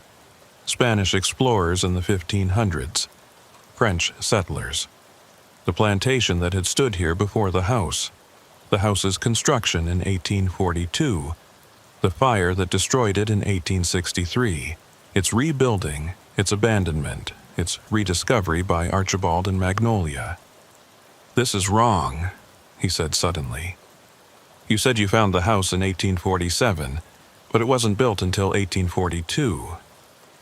Archibald and Magnolia exchanged panicked looks. "You're not the original owners," Dr. Morrison said, understanding dawning on her face. "You're just the longest-serving collected. You made a deal with something else, something older." "Shut up!" Magnolia's face was no longer beautiful. It was cracking like old paint, revealing something underneath. "You don't know what you're talking about." "The house was built on something," Bartholomew said, pieces clicking together. "Something that was already here, something that needed to feed." The floor beneath them became transparent. Below, far below, deeper than any basement should go, something moved. Something vast and dark and hungry. "Oh my God," Dr. Morrison breathed. It wasn't a house. It had never been a house. The house was just bait, like an angler fish's lure. The real thing was underneath, had always been underneath, waiting. "It's been here since before humans walked this land," Archibald said, his voice hollow. "The indigenous peoples knew. They avoided this place, called it the hunger that waits. But European settlers didn't listen, built here anyway. And it adapted," Magnolia added. "Learned to use human structures, human forms, learned to feed more efficiently. And you help it. We have no choice." Archibald's facade cracked completely, revealing not a monster but a terrified man. "It has us. Has had us for so long we don't remember who we really were. We're as trapped as anyone." "Then help us stop it," Dr. Morrison said. "Can't. The binding is too strong. We can only do what it wants." The thing below stirred. The house shook. Through the transparent floor, Bartholomew could see tentacles. No, not tentacles. Something worse. Extensions of space-time itself, reaching through dimensions, through moments, collecting, feeding, growing. "But he can," Magnolia pointed at Bartholomew. "He's not bound, not collected, not yet. What can I do against that?" "Choose," Dr. Morrison said. "But not the choice they offered. Choose something else entirely." "Like what?" "The house, the thing. It feeds on transitions. The moment someone goes from free to trapped, from alive to preserved, it's addicted to that moment of change. So give it the ultimate transition. Give it its own death." "How?" Dr. Morrison held up her device. "This doesn't just disrupt time. It reverses it. Locally, anyway. I can send the house back to before it existed, but someone has to activate it from inside the thing's true body. That's suicide. Maybe, or maybe it's the only way any of us get out of here." The collected souls were all in the hallway now, dozens of them, all looking at Bartholomew with desperate hope. The Union soldier, the flapper, the businessman, the jogger. all the photographs from the walls. Real people, trapped for so long they'd forgotten their own names. If I do this, what happens to them? They go back, Dr. Morrison said, to their own times, their own lives, as if this never happened. And the penny whistles? Archibald and Magnolia looked at each other with something that might have been relief. We go back, too, Archibald said. To 1847, to our wagon on the road, to the choice we should have made, to keep going, to anywhere but here. And you? Bartholomew asked Dr. Morrison. I go back to 1907, to my car breaking down, to the choice to walk to this house or wait for help. And this time, I wait. And me? You go back to 3 minutes ago, to your truck blocked by trees that were never really there. And you turn around, you take the long way. You deliver your medical supplies a few hours late and pay the penalty. But you live. That's it? That's the plan? Press a button and hope we all get a do-over? Unless you have a better idea.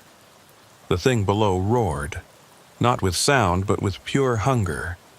The house began to collapse and rebuild itself simultaneously, existing in all states at once. Choose, Archibald and Magnolia said in unison, but Bartholomew could tell it wasn't them speaking. It was the thing using their voices.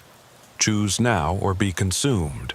I choose, Bartholomew said, taking the device from Dr. Morrison, to end this. He ran, not away from the thing but toward it, down stairs that shouldn't exist, through doors that opened onto nothing, deeper and deeper into the house's impossible geometry. Behind him, he could hear the others following, not to stop him, but to help. The Union soldier tackled a manifestation that tried to block the path. The jogger kicked open a door that had no handle. The businessman shouted directions to rooms he'd been trapped in for 2 decades of seconds. The basement wasn't a basement, it was a throat. The thing's true mouth disguised as architecture. The walls were wet, pulsing, alive. The air tasted of copper and rotted time. At the center was something that hurt to perceive. Not because it was horrible, though it was, but because it existed in too many dimensions at once. Bartholomew's brain kept trying to process it and failing, showing him fragments. Teeth that were doorways, eyes that were windows, a heart that was every clock that had ever ticked in the house. Here, Dr. Morrison shouted, pointing to what might have been the thing's core. Or one of them. Put the device there and activate it.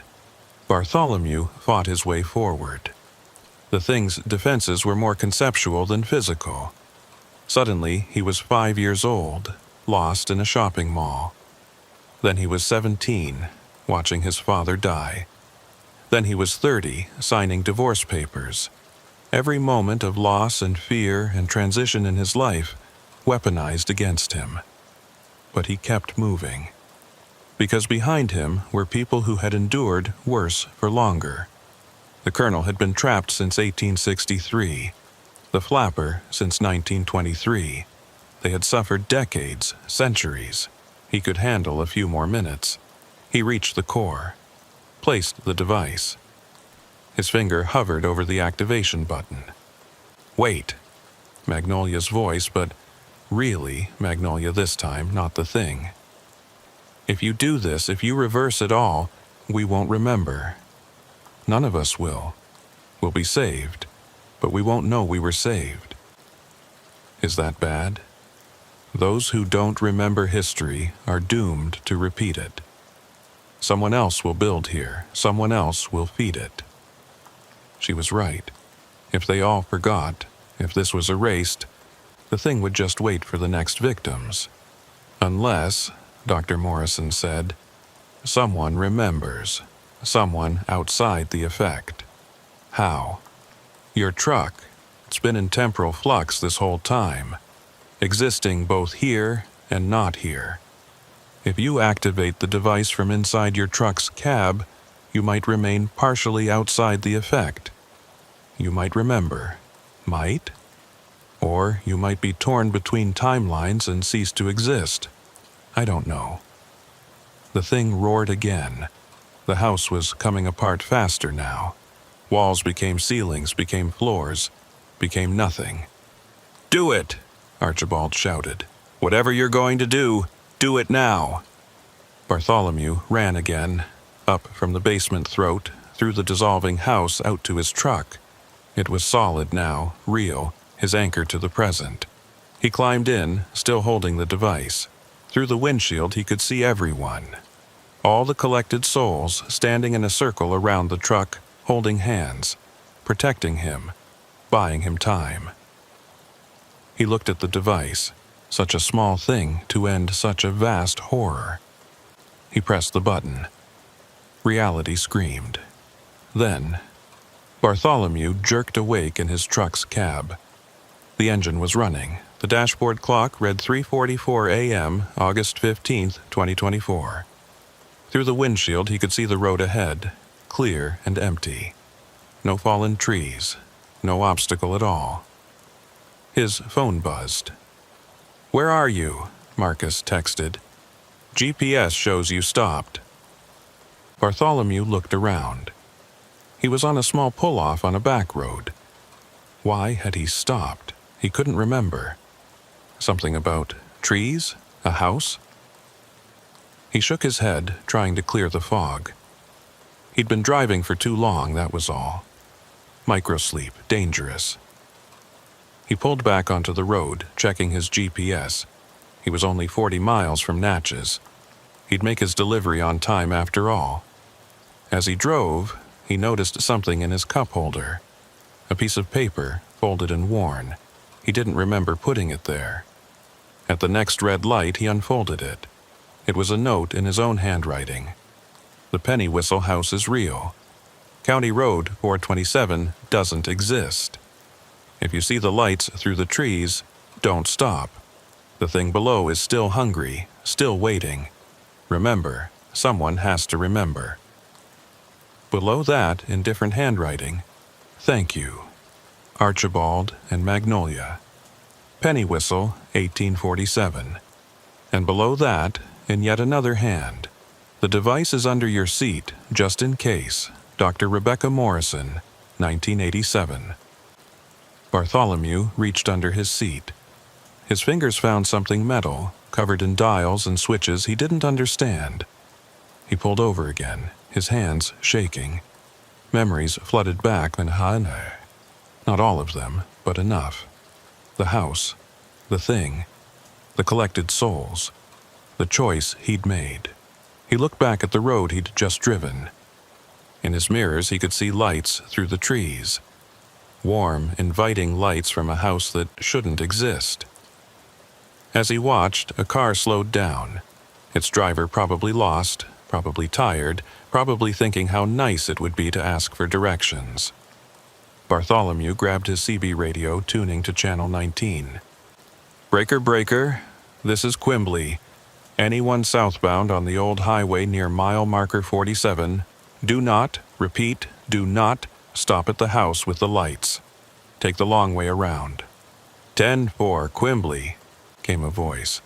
"Appreciate the heads up. Weird thing to warn about, though. You have no idea." The car on the road sped up, past the hidden turnoff to the house. Safe for now. Bartholomew put the device back under his seat and continued driving. He had medical supplies to deliver. But now he had another job too. Watching. Warning. Remembering. Because the thing below was still there, still hungry. The house was still there, waiting for the next lost traveler. The penny whistles, in some timeline, were still trapped, still collecting. But now someone knew. Someone remembered. And as long as Bartholomew kept driving these roads, kept warning others, maybe that would be enough. His phone rang. Unknown number. "Mr. Quimbley." The voice was old, refined, familiar. "This is Archibald Pennywhistle, the real one, I mean. from 1847. That's impossible. The timeline was reversed. For most. But you created a paradox, remember? Some echoes remain. We're one of them. Magnolia and I, we're free, but we remember. We remember everything. Where are you? Oregon Territory. We made it west after all. Started a new life, had children, grew old, died. But part of us remembers, will always remember. Why are you calling? To warn you. The thing below, it remembers too. It knows what you did, and it's angry. What can it do? It's trapped in that house. For now. But it's learning, adapting, finding new ways to feed. There are other houses, Mr. Quimbley. Other places where reality is thin. It's spreading. How do I stop it? You can't. But you can warn others. You can teach them to recognize the signs. The too perfect hospitality. The offers that seem too good. The choices that aren't really choices. That's all? That's everything. Knowledge is power, Mr. Quimbley.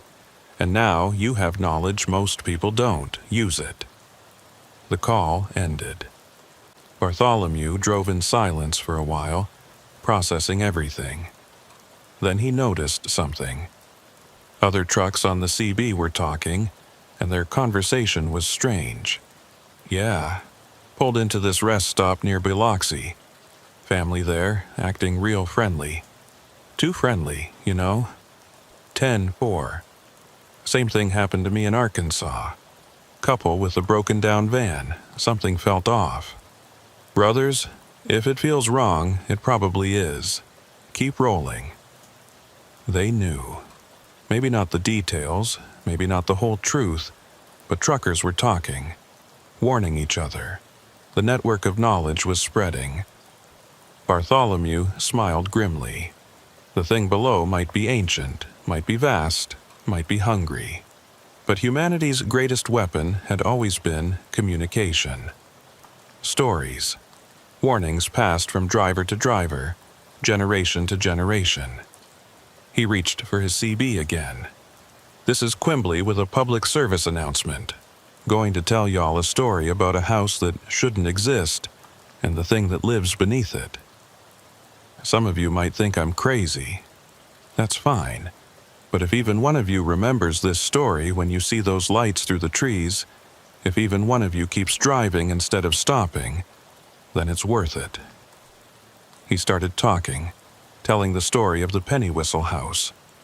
Other truckers listened, some laughed, some called him crazy, but some, the ones who'd had their own close calls, their own strange encounters, they believed.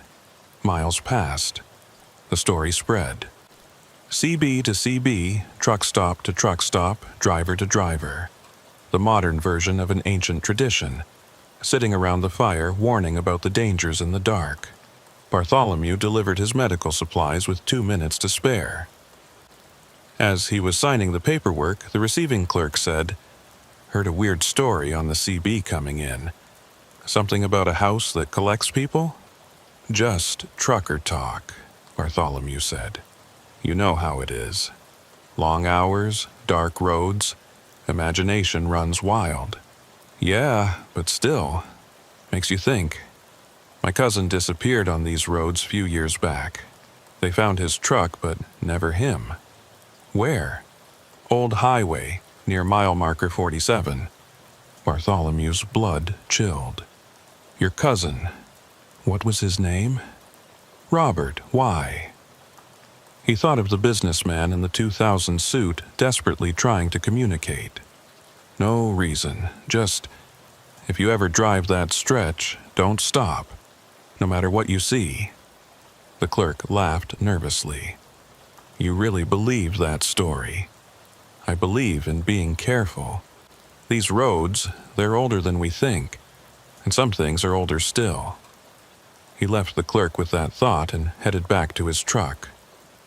He had another load to pick up, another long drive ahead. But now he had a purpose beyond just delivering cargo. Every mile he drove, he watched for the signs. Every trucker he met, he shared the warning. Most didn't believe, but some did, and those some told others. The network grew. 3 months later, Bartholomew was at a truck stop in Tennessee when he overheard two drivers talking. Family at a rest area tried to get me to come to their house. Middle of nowhere, Mississippi. Something about them felt wrong. You didn't go? Nah, remembered that story. The penny whistle warning, they're calling it. Probably saved my life. The penny whistle warning. It had a name now. It was becoming legend. Bartholomew smiled and ordered another coffee. Outside, his truck waited, the device still hidden under the seat. His insurance against the thing below, but his real weapon was simpler. It was the CB radio, the network of drivers, the ancient human tradition of warning others about dangers on the road. The thing below was old, hungry, patient, but humanity was older, hungrier for survival, and infinitely more patient. The roads stretched on, endless and dark. But they were a little safer now, because someone remembered. Someone warned, someone watched, and somewhere, in a house that existed and didn't exist, in a time that was and wasn't, a thing that had fed on human souls for millennia felt something it had never felt before. Fear, because its prey was learning.